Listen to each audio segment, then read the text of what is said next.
লিল্লাহে তাকবীর। আজারি ভাইয়ের আগমন, আজারি ভাইয়ের আগমন, লিল্লাহে তাকবীর। আল কোরআনের আলো, আল হাদিসের আলো। বসেন সবাই, বসেন বসেন বসেন বসেন বসেন, সবাই বসে যান, সবাই বসে যান। আল্লাহ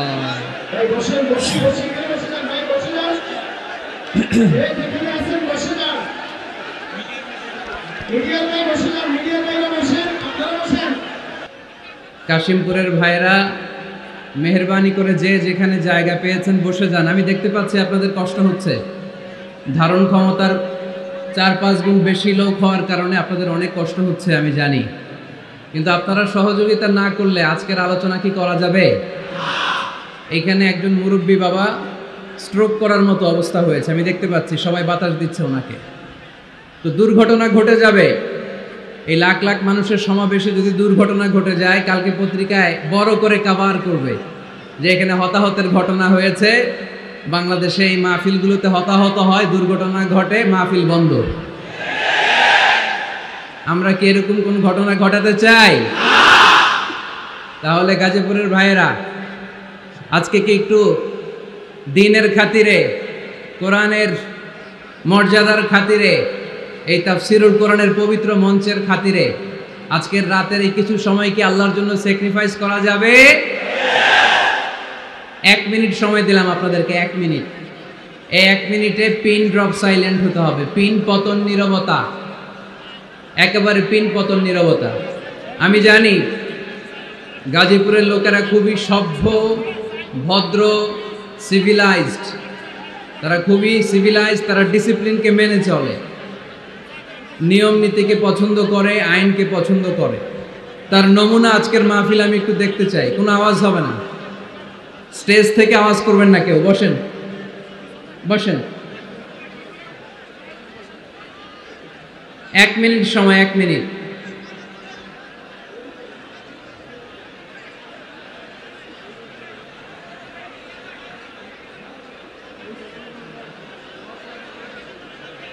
মাইকের সাউন্ড আলহামদুলিল্লাহ খুব ভালো, আপনাদের প্রত্যেকের ছোট্ট ছোট্ট আওয়াজের কারণে কিছু শোনা যায় না। মেহরবানি করে একটু চুপ করতে হবে, একটু চুপ করতে হবে। এই তো অনেকটা ঠান্ডা হয়ে আসছে, আর 30 second, just 30 seconds remaining, only half minute for you। এদিকে অনেকটা ঠান্ডা হয়ে আসছে মাশাআল্লাহ। বসো বসো, বসে যান। একটু আজকে স্যাক্রিফাইস করতে হবে, আজকে মনের মতো হবে না। সম্মানিত ভাইয়েরা আমাকে সহযোগিতা করেন, বসেন বসেন বসেন, আমি তাকাবো, আপনাদের দিকে তাকাবো, বসেন বসেন। আমি 3 বার লিল্লাহে তাকবীর পড়ব, আওয়াজ করে আল্লাহর নামটা একটু পড়া যাবে? এই আল্লাহর নামের তাকবীরের পরে এই ময়দানে আর কোনো আওয়াজ হবে না, পারা যাবে? আওয়াজ করে ইনশাআল্লাহ পড়েন। এই তাকবীরের পরে আল্লাহর নামের বরত্বের ঘোষণার পরে আর কোনো আওয়াজ হবে না, এখানে কোনো আওয়াজ আমি দেখতে চাই না। তাকবীর পড়েন, লিল্লাহে তাকবীর।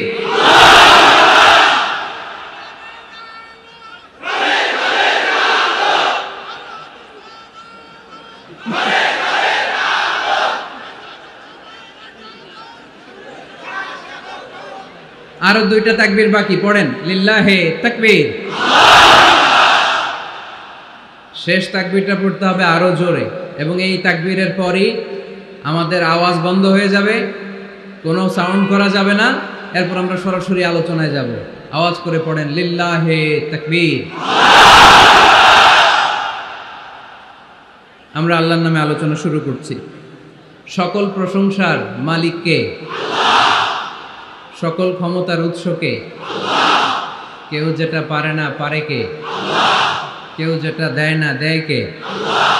কেউ যেটা দেখে না দেখে কে?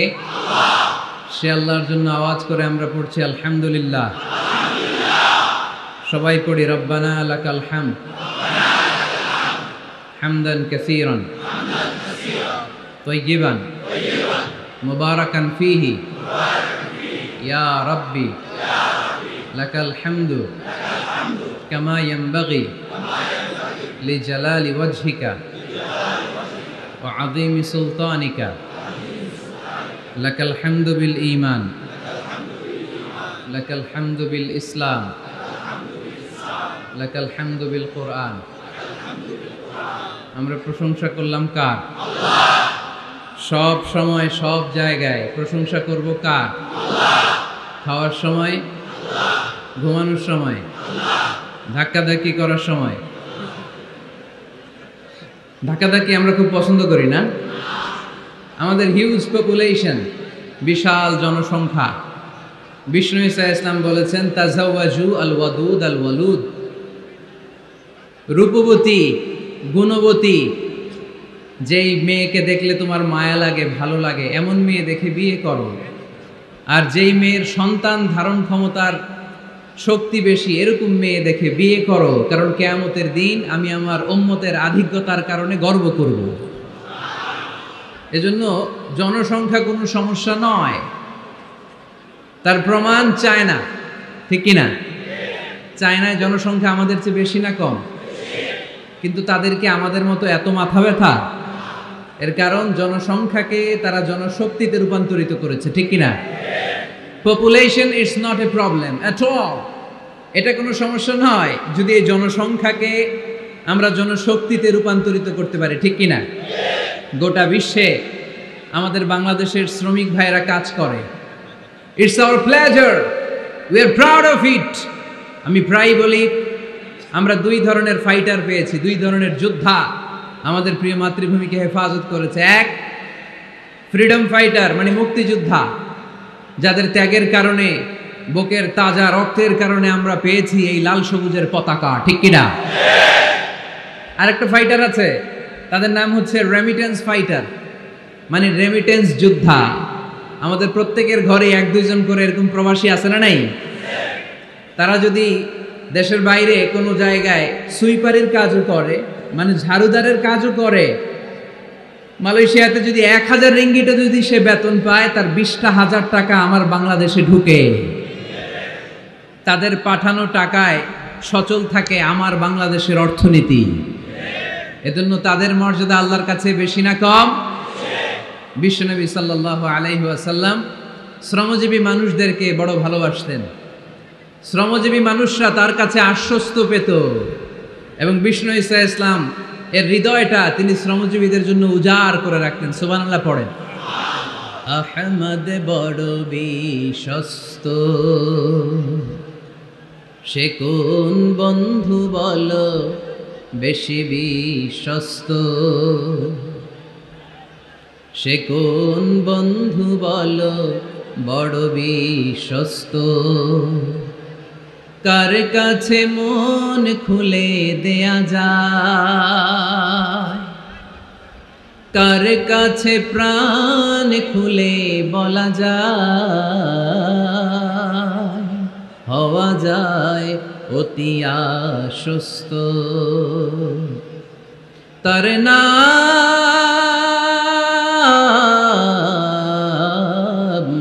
আহমদ বড় বিশ্বস্ত। সুবহানাল্লাহ পড়ে। শ্রমিকদের জন্য দিল দড়িয়া। শ্রমিক সাহাবীদের হাতে হাত রেখে হাত শক্ত দেখলে চোখের পানি ছেড়ে দিতেন, বুকে জড়িয়ে নিতেন।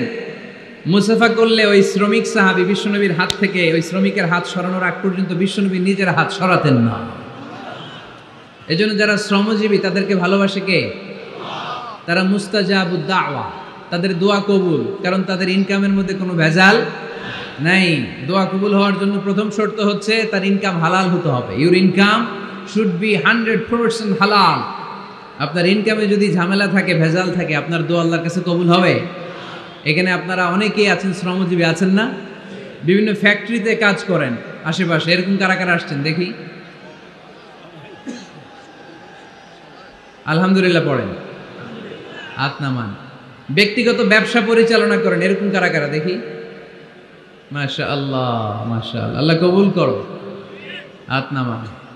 এরপর ইউনিভার্সিটির student, first year, second year, third year, fourth year, masters, MPhil, PhD, এই লেভেলে কারা কারা দেখি? মাশাআল্লাহ, মাশাআল্লাহ, আল্লাহ তুমি কবুল করো। ইউনিভার্সিটির নিচে এসএসসি, এইচএসসি, দাখিল, আলিম, কওমি মাদ্রাসার বিভিন্ন লেভেলে যারা যারা এসছো দেখি, মাশাআল্লাহ, হাত নামাও। একবারও যারা হাত তোলেন না এবার তারা হাত তোলেন। আন্নারা কি করেন? শিক্ষকতা করেন। মাশাআল্লাহ, অনেক শিক্ষক প্রাইমারি স্কুল থেকে শুরু করে হাই স্কুলের, কলেজের, ইউনিভার্সিটির অনেক টিচাররা এসেছে। তারপর মাদ্রাসার অনেক সুপাররা এসছে, আইম্মাতুল মাসাজিদ, মসজিদগুলোর ইমাম ভাইয়েরা এসেছে, মুয়াজ্জিন সাহেবরা এসেছে, মুহতামিম সাহেবরা এসেছে, বিভিন্ন পেশার ভাইয়েরা এসেছেন। যারাই আজকে এই মাহফিলে এসে মাহফিলটাকে সার্থক করছে, আল্লাহ তাআলা আমাদের সবার জন্য এই মাহফিলটাকে নাজাতের ওয়াসিলা বানাক। আরো জোরে পড়ি আমিন। ওইদিকে এত আওয়াজ কেন ভাই? কষ্ট হচ্ছে আপনাদের না? আজকে একটু স্যাক্রিফাইস করতে হবে, একটু স্যাক্রিফাইস করতে হবে। দোয়া করে দিব, মুনাজাত করে দিব, দোয়া করে দেই, তা না হলে একটু চুপ থাকতে হবে। একটু চুপ করেন, একটু চুপ করে দেখেন, মাইকের সাউন্ড বাড়বে ইনশাল্লাহ। আর মাইকম্যান কোথায়? তুমি তোমার নুরানি চেহারাটা একটু দেখাও। তুমি মাশাআল্লাহ একটু স্ট্রং করে দাও, প্রত্যেকটা মাইকেই যাতে স্ট্রং আওয়াজ পৌঁছে, কেউ যাতে আর কমপ্লেইন না করে। আর এই যে হাত জোর করে বলছে, এই যে কাবার গিলাফ ছুঁয়েছে এই হাত, আপনাদের পায়ের মধ্যে রেখে বললাম একটু মেহেরবানি করে চুপ করেন। একটু একটু অল্প কয়েক মিনিট কথা বলবো, অল্প কয়েক মিনিট। মানুষ যত বেশি হয় আলোচনা তত ছোট হওয়া উচিত। বিষ্ণু ঈসা ইসলাম বলেছেন, খুতাবুকুম তাবিলা সালাওয়াতুকুম কাসীরা। One of the minor sign before the day of judgment, your Islamic lectures will be very longer and your salah will be very shorter. কিয়ামতের আগে তোমাদের বক্তব্য হয়ে যাবে লম্বা, নামাজ হয়ে যাবে খাটো। এখন আমাদের সমাজে তাই হচ্ছে, ঠিক কিনা? ঘন্টার পর ঘন্টা বক্তব্য হচ্ছে, এক একজন এক এক নিয়তে বক্তব্য শুনতে আসে। কেউ আসে স্লোগান দেওয়ার জন্য, কি দেওয়ার জন্য? কেউ আসে হুজুরকে দেখার জন্য, কেউ আসে হুজুরের কণ্ঠ শোনার জন্য আসে, কেউ আসে সেলফি নিয়ে যাবে। আজকে কি নিয়ে যাবে? আজকেও তুলছে কয়েকটা। ধাক্কা ধাক্কির মধ্যে কে হুজুর তাকান, তাকাইলে হাতটা এরকম বাঁকা করে রাখে, সেলফি। তো আমরা যেন এগুলো না করি। এই তাফসির মাহফিলের মঞ্চগুলো পবিত্র মঞ্চ, খুবই পবিত্র, এগুলোকে যেন আমরা অপবিত্র করে না তুলি। কিন্তু দুঃখের সাথে লক্ষ্য করা যাচ্ছে এই মঞ্চগুলোকে আমরা হিংসা, বিদ্বেষ, বিষোদ্গার দিয়ে এটাকে নোংরা করে ফেলছি। এক আলেম আরেক আলেমের বিরুদ্ধে বলে স্টেজে বসে, আছে না নাই? একজন আরেকজনের কাফের ফতোয়া দেয়, আছে না নাই? আপনাদের গাজীপুরে আলহামদুলিল্লাহ এগুলো নাই। এটা একটা মহামারী এবং ভয়ঙ্কর অবস্থা।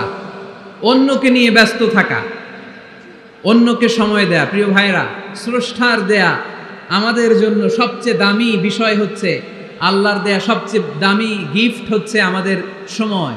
দামি গিফটের নাম কি? এই সময়টাই আমরা অন্যকে দিয়ে দিই।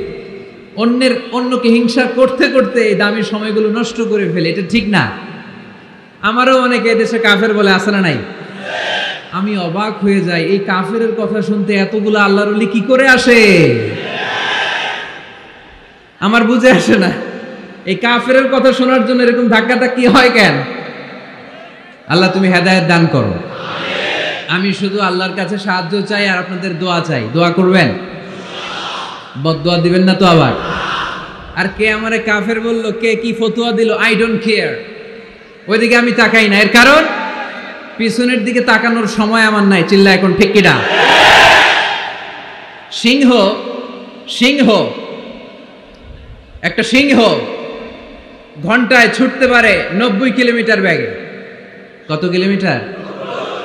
একটা হরিণ ঘন্টায় ছুটতে পারে 100 কিলোমিটার বেগে। তাহলে কে জোরে ছুটে? জোরে বলতে হবে। সিংহ কত কিলোমিটার? হরিণ। তারপরেও হরিণটা 100 কিলোমিটার বেগে ছোটার পরেও সিংহটার কাছে সে ধরা পড়ে যায়। এর কারণ সিংহ যখন ধরার জন্য ছোটে সে শুধু সামনে তাকায়, সে পিছনে তাকায় না। আর হরিণ 100 কিলোমিটার বেগে ছোটার পরেও সে ধরা খেয়ে যাবার ভয়ে বারবার পিছনে তাকায়। আর পিছনে তাকার কারণে ওর গতিটা স্লো হয়ে যায় আর সিংহের হাতে বধ হয়ে যায়। পিছনে তাকাবার সময় আমাদের নাই, চিল্লায় বলো ঠিক কিনা? আমরা অহংকার শিখি নাই, আমরা হিংসা শিখি নাই, আমাদের বুকে আছে বুক ভরা ভালোবাসা। আমি বিএনপি বুঝি না, আওয়ামী লীগ বুঝি না, জাতীয় পার্টি বুঝি না, জামাত ইসলাম বুঝি না, তাবলীগ বুঝি না, পীরের মুরিদ বুঝি না। যারাই পড়েছে লা ইলাহা ইল্লাল্লাহ তার জন্য আমাদের হৃদয়ে জায়গা আছে না নাই? মুসলমান কেন, হিন্দুদের জন্য আমাদের বুকে জায়গা আছে না নাই?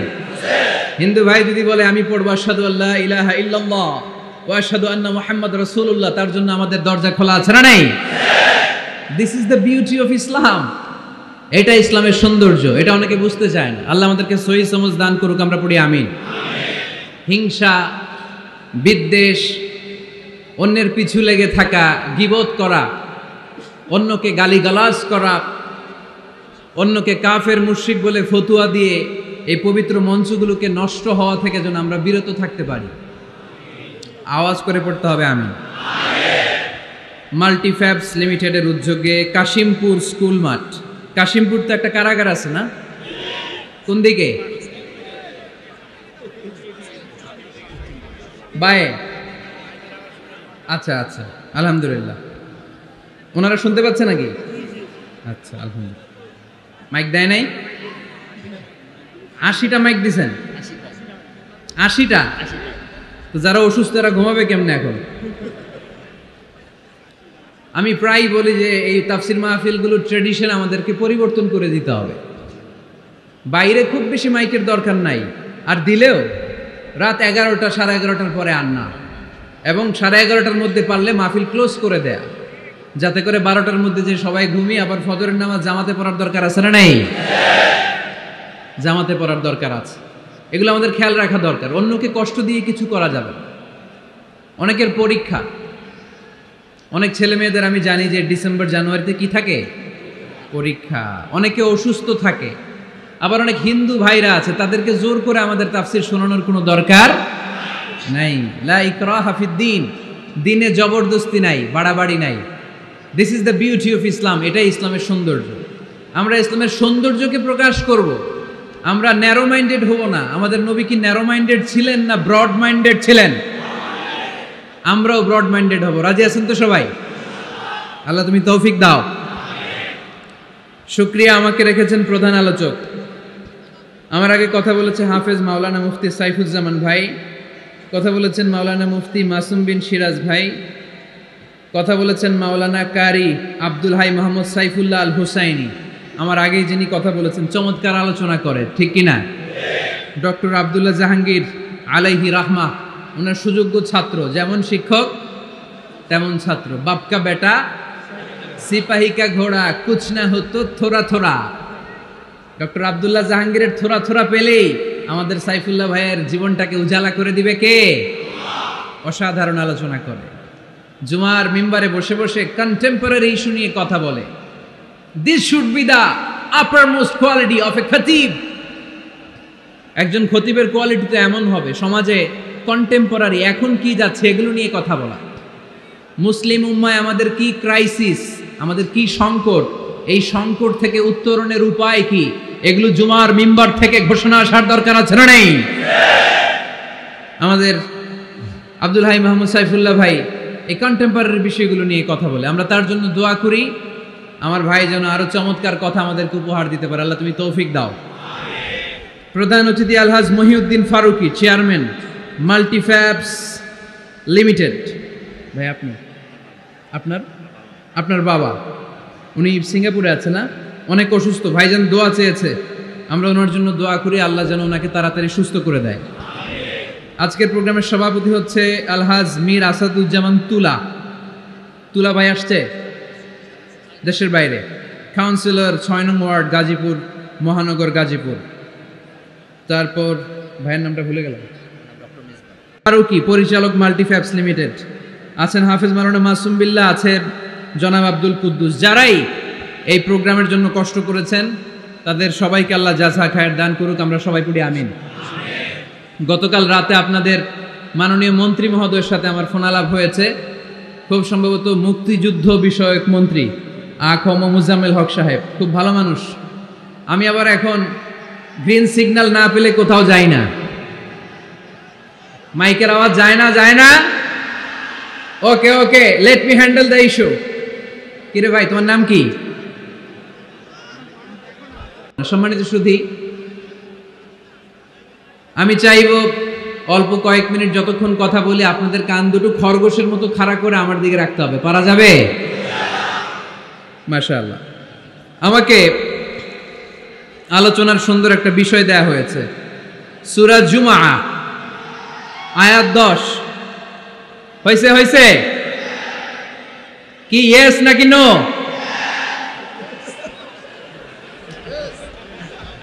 মাশাআল্লাহ, এই তো সুন্দর। ঠিক আছে, ইয়েস হলে এবার থামো। তোমাদের কি ইয়েস নাকি নো? হ্যাঁ, ইয়েস। মাশাআল্লাহ, ঠিক আছে, বস। হয় নাই? এই ওদেরটা ইয়েস করে দাও। করছো? করে দাও। সম্মানিত ভাইরা, এরকম ডিস্টার্ব করলে ইয়েস আর নো বলতে বলতে রাত কেটে যাবে, কাজের কথা কিছুই বলা হবে না, আমার অনেক কিছু বলতে হবে। আপনাদের সহযোগিতা চাই, একটু মেহরবানি করে। ভাইরা, তোমাদেরকে আমি খুব পছন্দ করি, আমি জানি তোমরাও আমাকে পছন্দ করো। আমাদের এই ভালোবাসা দুনিয়ার স্বার্থে নয়। আজকে এখানে বিরিয়ানি দেয়া হবে নাকি? নগদ টাকা দেয়া হবে? একজনকে খুশি করার জন্য আমরা আসি, তিনি কে? সে আল্লাহর সন্তুষ্টির জন্য আজকে একটু স্যাক্রিফাইস করব। কয়েক মিনিটের মধ্যে ঠিক হয়ে যাবে ইনশাআল্লাহ।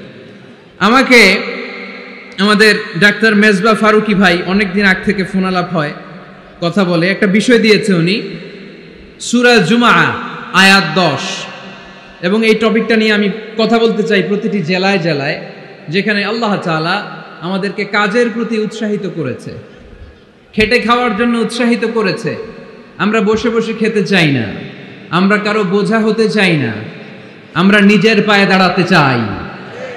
যুবক ভাইরা, রাজি আছো? কার পায়ে দাঁড়াবা? তো এতদিন কার পায়ে দাঁড়াইছো? নিজের পায়ে দাঁড়ানো মানে স্বাবলম্বী হওয়া। কি হওয়া?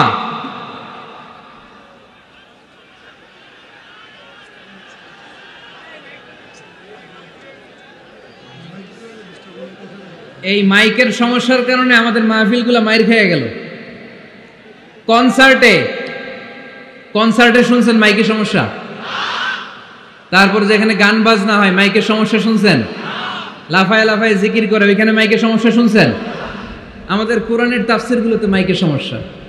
এগুলো কইরো না, আগে থেকে ঠিক রাখো। আর এখন তো মৌসুমের শুরু, তুমি 3-4 মাস সার্ভিস দেওয়ার পরে মার্চ এপ্রিলে এরকম হইতে পারে, ঠিক কিনা?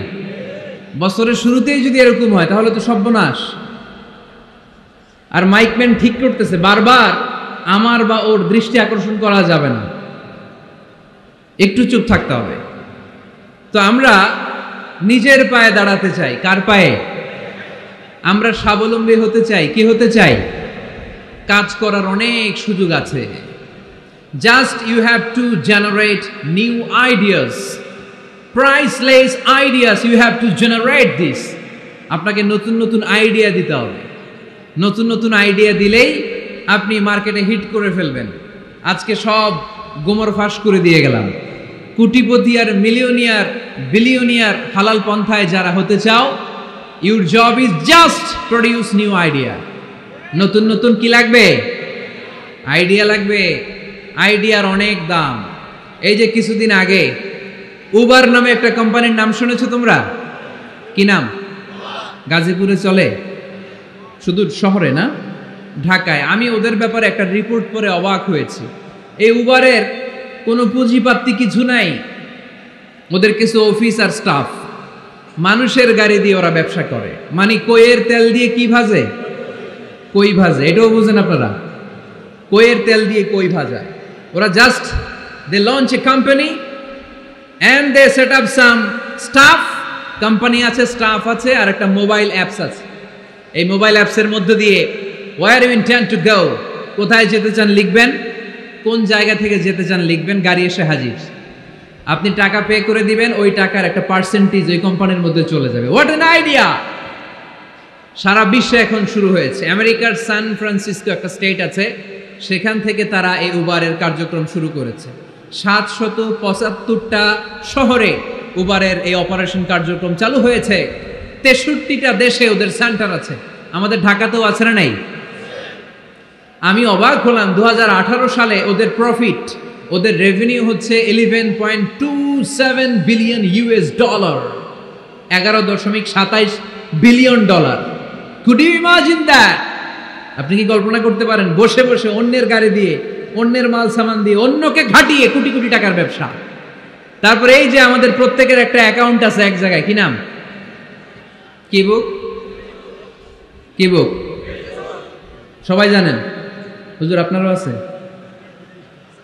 মাশাআল্লাহ। এই যে ফেসবুকের জন্য আমরা খেটে যাচ্ছি, দিন নাই রাত নাই, আমরা যে স্ক্রলিং করছি, লাইক দিচ্ছি, শেয়ার দিচ্ছি, we all are the staff of Facebook. আমরা সবাই ফেসবুকের এমপ্লয়ি, কাজ করে যাচ্ছি। Just idea. এই আইডিয়া দেওয়ার কারণে কোটি কোটি $বিলিয়ন ওর মালিক বানায় দিছে কে? এজন্য নতুন নতুন আইডিয়ার দরকার আছে না নাই? আমাদের বাংলাদেশের ছেলেদের ভালো আইডিয়া আছে, তার প্রমাণ ওরা বানাইছে উবার, আমরা বানাইছি পাঠাও। আমরা বানাইছি কি? পাঠাওয়ে চড়ছেন কারা কারা দেখি? ওরে আল্লাহ, all are the smart guys, মাশাআল্লাহ, হাত নামান। পাঠাও তো উবারের চেয়ে আরো দুর্দান্ত আইডিয়া। প্রাইভেট কার যেতে পারে না জ্যামের মাঝখানে, কিন্তু পাঠাও হচ্ছে মোটরসাইকেল রাইড, চিপাচাপা দিয়ে চলে যায়। আছে না নাই? তো এরপরে নতুন কি আসবে, এই দায়িত্বটা তোমার মাথা থেকে বের করতে হবে। এই এন্টারপ্রেনারশিপ, নতুন করে উদ্যোগী হতে হবে। এই ভাইয়ের মতো বিলিয়নিয়ার হতে চাও, মিলিয়নিয়ার হতে চাও, you have to generate new ideas. নতুন নতুন আইডিয়াই তোমাকে হালাল পন্থায় বিলিয়নিয়ার বানাতে পারে, ঠিক কিনা?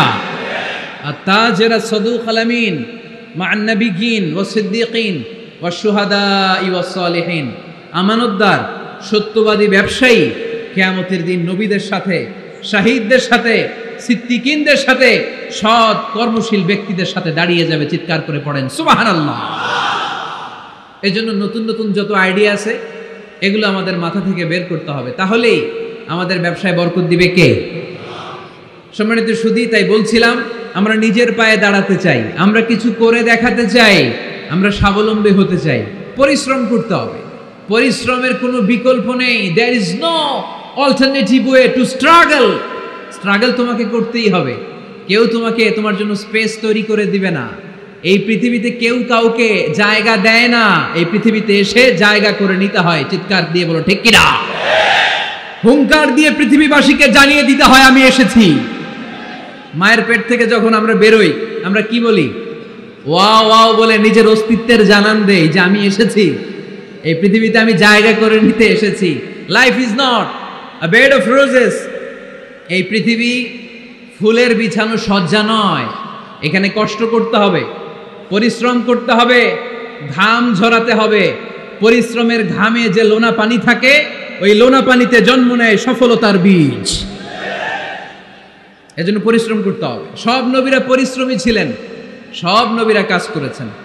সূরা জুমার এই 10 নম্বর আয়াতে আল্লাহ তাআলা আমাদেরকে মোটিভেট করে শিখাতে চেয়েছেন যে স্বাবলম্বী হও, নিজের পায়ে দাঁড়াও, কাজের সময়ে কাজ, নামাজের সময়ে নামাজ। আজকে এই স্লোগানটা এই মাহফিলের শুরুতে, মাঝখানে, শেষে বারবার বলে আমরা মুখস্থ করে নিয়ে যাব। কাজের সময়, সবাই বলেন নাই তো? সবাই বললে তো এই প্যান্ডেল কাঁপতে শুরু করবে। কাজের সময় এইভাবে আওয়াজ করতে হবে, পারা যাবে? নামাজের সময়, কাজের সময়, নামাজের সময়, সিনেমা দেখার সময় দেখা যাবে না? কাজের সময়, নামাজের সময়, এটা মনে থাকবে? মুখস্থ করা যাবে তো? আল্লাহ রাব্বুল ইজ্জা সূরাতুল জুমার 10 নম্বর আয়াতে মূলত আমাদেরকে এই মেসেজটাই দিতে চেয়েছেন। কাজের সময় কাজ, নামাজের সময়। ফাইযা قضيت الصلاة فانتشروا في الأرض وابتغوا من فضل الله ওয়াযকুরুল্লাহা কাসীরান লাআল্লাকুম তুফলিহুন। সুবহানাল্লাহ পড়েন। আল্লাহ বললেন যখন তোমাদের নামাজ শেষ হয়ে যায়, ফাইদা কুদিয়াতিস সালাতু, যখন সালাত শেষ হয়ে যায়, ফান্তাশিরু ফিল আরদি, জমিনে ছড়িয়ে পড়ো, ওয়াবতাগু মিন ফাদলিল্লাহ, আল্লাহর দেয়া ফজল তালাশ করো, রিজিক তালাশ করো, ওয়াযকুরুল্লাহা কাসীরান, আল্লাহর জিকির বেশি বেশি করো, লাআল্লাকুম তুফলিহুন, তোমাদেরকে সফল বানায়া দিবে কে? সিস্টেমটা খেয়াল করেন। ফাইদা কুদিয়াতিস সালাত, যখন সালাত শেষ, ফান্তাশিরু ফিল আরদ, when you are done with your salah, spread out to your workplace, তোমার কাজের জায়গায় চলে যাও। নাকি মসজিদে বসে থাকবেন? নামাজ শেষে কি করতে হবে? কাজের জায়গায় চলে যেতে হবে। এটা ইসলামের নিয়ম, এটা বিশ্বনবীর সুন্নাহ, এটা আল্লাহর দেয়া পদ্ধতি। ফাইদা কুদিয়াতিস সালাতু, যখন সালাত শেষ হয়ে যাবে, ফান্তাশিরু ফিল আরদ, জমিনে ছড়িয়ে পড়ো, ওয়াবতাগু মিন ফাদলিল্লাহ, আল্লাহর রিজিক তালাশ করো। জমিনের মধ্যে আল্লাহর ফাদাল আছে, রিজিক আছে, এই রিজিকগুলো তালাশ করো। মসজিদে বসে থাকলে এই ফদল বা রিজিক কি পাওয়া যাবে? যাবে না। মসজিদে ঢুকলে রহমত পাওয়া যায়। গাজীপুরের ভাইয়ের আওয়াজ তুলে বলেন, মসজিদে ঢুকলে কি পাওয়া যায়? এজন্য মসজিদে যখন আমরা ঢুকি, কোন পা দিয়ে ঢুকি? ডান পা দিয়ে ঢুকেই আমরা বলি আল্লাহুম্মা ফতাহলি আবওয়াবা রাহমাতিক, O Allah, open for us the door of your mercy, আল্লাহ আমাদের জন্য আপনার সব রহমতের দরজাগুলো খুলে দেন। কারণ মসজিদে ঢুকলেই রহমত দেয় কে? আর মসজিদ থেকে যখন বের হই তখন রহমত নয়, তখন পাওয়া যায় ফদল। যে ফদলের কথা আল্লাহ ইয়াতে বললেন, ওয়াবতাগু মিন ফাদলিল্লাহ, এই ফদল মানে হচ্ছে রিজিক। তাই মসজিদ থেকে যখন বেরোই, কোন পা দিয়ে বেরোই? আর কি দোয়া পড়ি? আওয়াজ করে বলেন, আল্লাহুম্মা ইন্নী আসআলুকা মিন ফাদলিক, মানে হে আল্লাহ, আমি আপনার কাছে আপনার ফদল চাই, রিজিক চাই। দুনিয়ার কেউ রিজিক দিতে পারে না, রিজিক দিতে পারে কে? এই রিজিক আমি আপনার কাছে চাই। আবার আল্লাহ বললেন, হুয়াল্লাযী জাআলা লাকুমুল আরদা যালুলান ফামশু ফি মানাকিবিহা ওয়া কুলু মির রিজকি ওয়া ইলাইহিন নুশুর। তিনি তো এমন সত্তা যিনি তোমাদের জন্য জমিনটারে বানিয়েছেন সাহালাতুল মাসালিক, সহজে হাঁটা যায়, চলা যায়, চারা বীজ রোপণ করা যায়, চাষাবাদ করা যায়। আল্লাহ বললেন, জমিনের আনাচে কানাচে ঘুরে বেড়াও, জমিনের মধ্যে তোমাদের জন্য রিজিক রেখে দিয়েছে কে? এই জমিনের সব জায়গায় রিজিক আছে। আপনি জমিনের পাহাড়ে যাবেন, পাহাড়েও রিজিক আছে। জানেন পাহাড়ে কি চাষ হয়? হ্যাঁ, জুম চাষ হয়। বাংলাদেশের পাহাড়ে জুম চাষ হয়, আর মালয়েশিয়ার পাহাড়গুলোতে সব চাষ হয়। মালয়েশিয়া একটা জায়গা আছে ক্যামেরুন হাইল্যান্ড, ভাই গেছিলেন নাকি? ৬,০০০ ফিট উপরে, ঠান্ডা, প্রচন্ড ঠান্ডা। আমি প্রায় যাই, ওখানকার চা বাগানের স্নিগ্ধ হাওয়া আমাকে টানে খুব, বাতাসটা খুবই ক্লিন, ভাল লাগে। ওই ক্যামেরুন হাইল্যান্ডে ৬,০০০ ফিট উপরে ওরা করেছে ফুলের বাগান, ফলের বাগান, চায়ের বাগান, স্ট্রবেরির বাগান, মধুর চাষ করে। আর এই ৬,০০০ ফিট উপরে এই ভেজিটেবলস আইটেমগুলো দিয়ে তারা পুরো মালয়েশিয়ার খাদ্যদ্রব্যের যত সংকট, সব সংকট তারা দূরীভূত করেছে। সুবহানাল্লাহ পড়েন। তো ওনারা পাহাড়ের উপর চাষ করে, আর আমরা সমতল জায়গায় চাষ করতে চাই না। চাষাবাদ করতে আমাদের লজ্জা লাগে। কি লাগে? যুবক ভাইয়েরা, কাজে কোনো লজ্জা নেই। কাজে কি নেই? পরিশ্রমে লজ্জা নেই। লজ্জা হচ্ছে অলসতায়, লজ্জা হচ্ছে অকর্মণ্যতায়। আমরা কাজ করে খেতে চাই, পরিশ্রম করে খেতে চাই। রাজি আছো সবাই? এখন অনেকে রুফ গার্ডেনিং করে। রুফ গার্ডেনিং মানে ছাদের, বাসার ছাদের উপরে কি সুন্দর পেঁপে গাছ, আম গাছ। আমি নিজে দেখেছি, নিজেরা খায়, আশেপাশের প্রতিবেশীদের সবাইকে দেয়, বাজারে বিক্রিও করে। নিউ আইডিয়া, রুফ গার্ডেনিং করো। তারপরে একসাথে হাঁসের চাষ হয়, পানিতে হাঁসগুলো ভেসে বেড়ায়, আর নিচে মাছের চাষ হয়। এরকম অনেক যুবক আছে যারা এগুলো করে করে স্বাবলম্বী হয়েছে। আমরা এগুলো করতে চাই না, আমাদের লজ্জা লাগে। আমাদের হোটেলের মেসিয়ারি করতে লজ্জা লাগে, ছোট্ট ফুচকার দোকান দিতে আমাদের লজ্জা লাগে, কিন্তু বিশ্বনবীর ছাগল চড়াতে কোনো লজ্জা লাগতো না। কাজে কোনো লজ্জা আছে? লজ্জা কিসে তাইলে? অলসতায়। আওয়াজ করে বলো, লজ্জা কিসে? অলসতা করা যাবে না। অলসতাকে আজকের প্রোগ্রাম থেকে আমরা না বলে দিব। আমরা অলসতাকে বলে দিব নো। অলসতাকে আমরা কি বলবো? নো। আমরা অলস হতে চাই না। আমরা খেটে খেতে চাই, ঘাম ঝরাতে চাই। পরিশ্রমের ঘামের লোনা পানিতে জন্ম নেয় সফলতার বীজ। আমরা সফল হতে চাই, ঠিক কিনা? এজন্য অলসতা করা যাবে না, কাজ করতে হবে। আল্লাহ রাসূল সাল্লাল্লাহু আলাইহি ওয়াসাল্লাম এবং সাহাবারা আমাদেরকে কাজের প্রতি উৎসাহিত করেছেন। সাইয়েদনা ওমর ফারুক রাদিয়াল্লাহু তাআলা আনহু, নাম শুনেছেন? কত নাম্বার খলিফা? সবাই বলেন। 1 নাম্বার খলিফার নাম কি? 2 নাম্বার খলিফার নাম? 3 নাম্বার? 4 নাম্বার? রিদওয়ানুল্লাহি তাআলা আলাইহিম আজমাইন। ওমর ফারুক সাধারণ কোন সাহাবী ছিলেন না। তিনি এমন সাহাবী ছিলেন, বিশ্বনবী সাল্লাল্লাহু আলাইহি ওয়াসাল্লাম বলেছেন, আমার পরে কোনো নবীও নাই, রাসূলও নাই, তবে আমার পরে যদি কেউ নবী হতো, আমার ওমর নবী হয়ে যেত। বিশ্বনবী বলছেন, লা নবিয়্যা বা'দি ওয়ালা রাসূলা, আমার পরে কোনো নবী নাই, রাসূল নাই। লাউ কানা বা'দি নাবিয়্যুন লাকানা উমর, তবে আমার পরে যদি নবী হওয়ার কোয়ালিটি আমার কোন সাহাবীর মধ্যে থেকে থাকে, আমার উমরের মধ্যে সেই কোয়ালিটি আছে। প্রভু তুমি বলেছ রাসূল দেবে না, বলনি দেবে না উমর, বলনি দেবে না হামজা তারি, খালিদ বিজয় সমর। প্রভু তুমি বলেছ রাসূল দেবে না, বলনি দেবে না ওমর, বলনি দেবে না হামজা তারিক, খালিদ বিজয় সমর। প্রভু তুমি বলেছ রাসূল দেবে না। সুবহানাল্লাহ পড়েন। ওমর ফারুক রাদিয়াল্লাহু তাআলা আনহু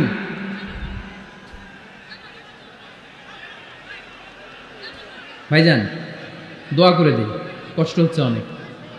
শেষ করে দিব, আলোচনা শেষ করে দিব। আরো কয়েক মিনিট শুনবেন, শুনবেন শুনবেন তো বারবার এরকম আওয়াজ করলে কি শোনা যাবে? এই ছেলেরা, এই অডিও শোনো না তোমরা? অডিও, অডিওতে চেহারা দেখা যায় নাকি? বসো, তোমরা অডিও শুনবে, এরা ভিডিও দেখবে। বসো, আওয়াজ নাই। আমি শুরুতেই বলেছি কানগুলো খরগোশের মতো খাড়া করে শোনো। অডিও রেকর্ডের মধ্যে কি চেহারা দেখা যায়? এখানে যারা দেখতে পান ওই দিকে তাকা, ওই যে ওখানে প্রজেক্টর আছে, আওয়াজ করা যাবে। আলোচনার মাঝখানে বক্তাকে এত ডিস্টার্ব করলে বক্তা তার আলোচনার ফ্লো হারিয়ে ফেলে। সে কি বলছিল এটা সে ভুলে যায়। সে মাথার মধ্যে কি কি পয়েন্টস, কি কি মেসেজগুলো শেয়ার করার জন্য সে আগাচ্ছিল এটা সে ভুলে যায়। এজন্য আর কয়েক মিনিট কথা বলবো, আর কষ্ট দিব না আপনাদেরকে, একটু চুপ থাকবেন। দ্বিতীয় খলিফার নাম কি ছিল? সবাই বলেন, কি নাম? সাইয়েদনা ওমর ফারুক রাদিয়াল্লাহু তাআলা আনহু। ওনারে মুনাফিকরা খুব ভয় পেত। কারা? মুনাফিক চিনেন তো? ভিতরে এক বাইরে আরেক, তার নাম? সবাই বলেন, ভিতরে এক বাইরে আরেক, তার নাম মুনাফিক। ইউযহিরু খিলাফা মা ইউবতিন, আরবিতে কি বলে? ইউযহিরু খিলাফা মা ইউবতিন, প্রকাশ করে একটা, ভিতরে আরেকটা। ভিতরে এক বাইরে আরেক, তার নাম? সবাই বলেন, ভিতরে এক বাইরে আরেক, তার নাম? আমরা কি মুনাফিক হতে চাই? এরা যখন যে সুবিধাজনক অবস্থানে থাকে তখন তার সাথে থাকে। ডান দিকে যে বলে আপনি ভালো, আমি আপনার দলের লোক। বায়ে যে বলে আরে না এটা খারাপ, আপনি ভালো, আমি আপনার দলের লোক। এরকম আছে না নাই? যখন যে ক্ষমতায় তখন তারে তেল মারে। যেদিকে বৃষ্টি আর তুফান ওইদিকে ছাতা ধরে। আছে না নাই?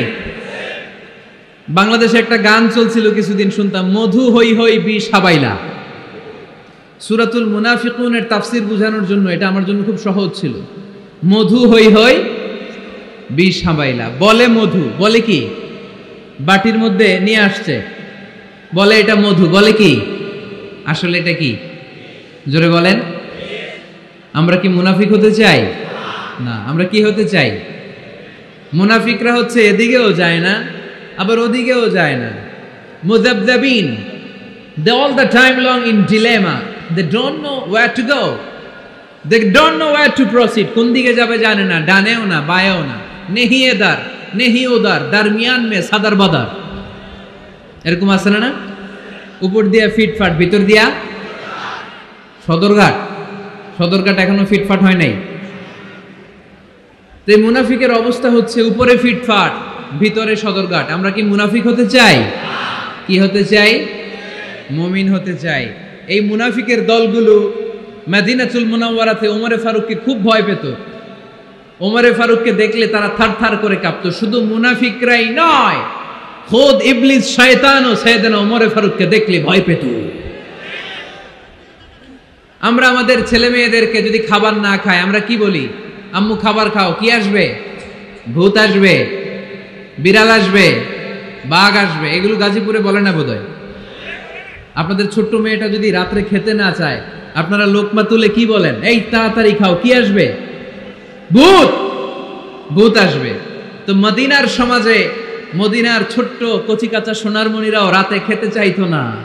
মদিনাতুল মুনাওয়ারার মায়েরা রাত্রিবেলা খাবার নিয়ে বাচ্চাদেরকে বলতো, মা তাড়াতাড়ি খাও, হা হুয়া ইয়াতি উমর, ওই যে উমর আসতেছে। উমর ইসলামের দ্বিতীয় খলিফা। আশাদ্দুহুম ফি আমরিল্লাহি উমর, আল্লাহর জমিনে আল্লাহর দ্বীন বাস্তবায়নের জন্য সবচেয়ে শক্তিশালী ছিল ওমর। চিল্লায় পড়েন সুবহানাল্লাহ। এই ওমরে ফারুক রাদিয়াল্লাহু তাআলা আনহু যে রাস্তা দিয়ে হাঁটতো, শয়তান ওই রাস্তা রেখে দিয়ে অন্য রাস্তা দিয়ে হাঁটতো। মা সালাকা শাইতানু ফাজ্জান সালিকান ইল্লা সালাকা ফাজ্জান গায়রা ফাজ্জিক। বিষ্ণু বলতেন, ওমর, শয়তান তোমারে দেখে এত ভয় পায়, তুমি যে রাস্তা দিয়ে হাঁটো, শয়তান তোমারে দেখলে ওই রাস্তা রেখে দিয়ে অন্য রাস্তা দিয়ে হাঁটে। চিল্লায় পড়েন সুবহানাল্লাহ। এদিকে কি হয়েছে?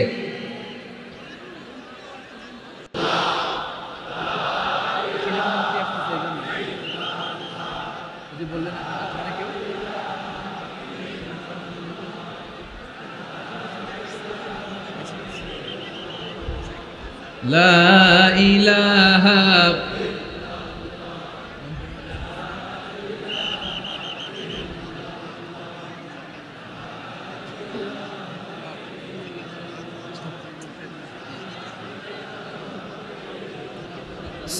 সুবহানাল্লাহ আলহামদুলিল্লাহ লা ইলাহা ইল্লাল্লাহ সুবহানাল্লাহ।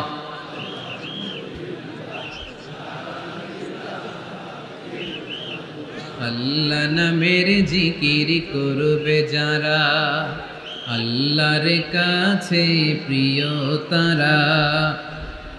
আল্লাহর কাছে প্রিয় যারা, জান্নাতে প্রবেশ করবে তারা। জোরে লা ইলাহা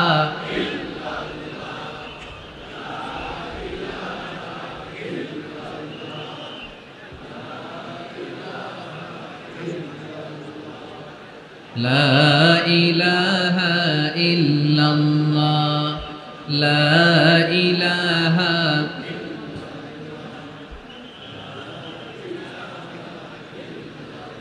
লা ইলাহা ইল্লাল্লাহ মুহাম্মাদুর রাসূলুল্লাহ সাল্লাল্লাহু আলাইহি ওয়াসাল্লাম। সাইয়েদনা ওমর ফারুক মসজিদে নববীর ইমাম। মসজিদে নববীর কি ইমাম? আপনারা শুনতেছেন? এই ছেলেরা বসে যাও, বসে যাও, বসে যাও, বসে যাও। সাইয়েদনা ওমর ফারুক মসজিদে নববীর ইমাম। এদিকে তাকান, আমার দিকে তাকান, আমার দিকে তাকান। উনি প্রত্যেক নামাজের ইমামতি করতে আসতেন মসজিদে নববীতে। জোহরের নামাজে ইমামতি করলেন। ইমামতি করে দেখলেন নামাজ শেষ, সবাই বের হয়ে চলে যায়। এটাই ইসলামের নিয়ম, ঠিক কিনা? ফাইদা কুদিয়াতিস সালাতু ফান্তাশিরু ফিল আরদ ওয়াবতাগু মিন ফাদলিল্লাহ। নামাজের সময় খায়া ফেলাইছি, নামাজের সময় কাজের সময়, নামাজের সময় কাজের সময় ফাইদা কুদিয়াতিস সালাহ, যখন নামাজ শেষ হয় ফান্তাশিরু ফিল আরদ, জমিনে ছড়িয়ে পড়ো। এটা ইসলামের আইন। তার মানে আল্লাহ বুঝাতে চাইলেন নামাজের সময় মসজিদে চলে যাও, নামাজ যখন শেষ হয়ে যাবে শিক্ষক চলে যাবে স্কুলে, কৃষক চলে যাবে ফসল খেতে, মেম্বার অফ দ্য পার্লামেন্ট চলে যাবে সংসদ ভবনে, ব্যবসায়ীরা চলে যাবে শপিং মলে, ঠিক কি না? কাজে চলে যাও। ওমরে ফারুক নামাজের ইমামতি করিয়ে নামাজ শেষ করলেন, সবাই চলে গেল। ইয়ামান দেশ থেকে আসা কিছু লোক গোল হয়ে বসে আছে, জিকির আজকার করে, ইবাদত করে, এরা যায় না। এরা কি করে না? যায় না। আসরের নামাজে সাইয়েদনা ওমরে ফারুক রাদিয়াল্লাহু তাআলা আনহু নামাজের ইমামতি করলেন, নামাজ শেষ সবাই চলে যায়, এরা যায় না। মাগরিবের নামাজের পরেও এরা যায় না, এশার সালাতের পরেও এরা যায় না। এশার পরে উনি ধরলেন, মা বালাকুম মা খাতবুকুম, হোয়াটস রং উইথ ইউ ম্যান, তোমাদের কি সমস্যা? জোহর, আসর, মাগরিব, এশা প্রত্যেক সালাতের পরে সবাই যার যার কাজে চলে যায়, তোমরা যে যাও না, বাড়ি কই? বলি ইয়ামান। তো বসে থাকো কেন? কি করো? কই জিকির করি। কি করি? কি করি? জিকির আজকার করি, তাসবিহ তাহলিল পড়ি, ইবাদত করি। তো তোমরা যে যাও না, তোমাদের খাবার দেয় কে? খাবারের ব্যবস্থা হয় কোত্থেকে? তারা বলল, আমাদের জিকির দেখে, আমাদের বুজুর্গি দেখে আশেপাশের লোকেরা পাতিল ভরে খাবার নিয়ে আসে, ওই খাবার আমরা খাই। নাহনু আল মুতাওয়াক্কিলুনা আলাল্লাহ, আমরা আল্লাহর উপর তাওয়াক্কুল করে এখানে বসে থাকি। উমরে ফারুক বললেন, সর্বনাশ, তোমরা যদি মুতাওয়াক্কিলুনা আলাল্লাহ হও তাহলে কেমনে হবে? তোমরা তো মুতাওয়াক্কিলুনা আলাল্লাহ নাও, তোমরা হচ্ছে আল মুতাওয়াক্কিলুন বা'দুকুম আলা বা'দ, আল্লাহর উপর তাওয়াক্কুলকারী নয়। তোমরা যারা পাতিলের মধ্যে করে খাবার নিয়ে আসে তাদের উপর তাওয়াক্কুল করে বসে আছো, ঠিক কি না? তোমাদের জিকিরও চলে, আবার মাথায় টেনশনও চলে, পাতিল কি ছোট আসবে না বড় আসবে, খাবারে আমার ভাগেরটা থাকবে কি থাকবে না, টেনশন আছে না নাই? কারণ অন্যের উপর নির্ভরশীল, নিজেরা রান্না করে নাই, নিজে তো বাজার করে নাই, নিজের তো অ্যারেঞ্জমেন্ট বলতে কিছু নাই, আরেকজন যা দিয়ে যাবে ওইটা খাবে।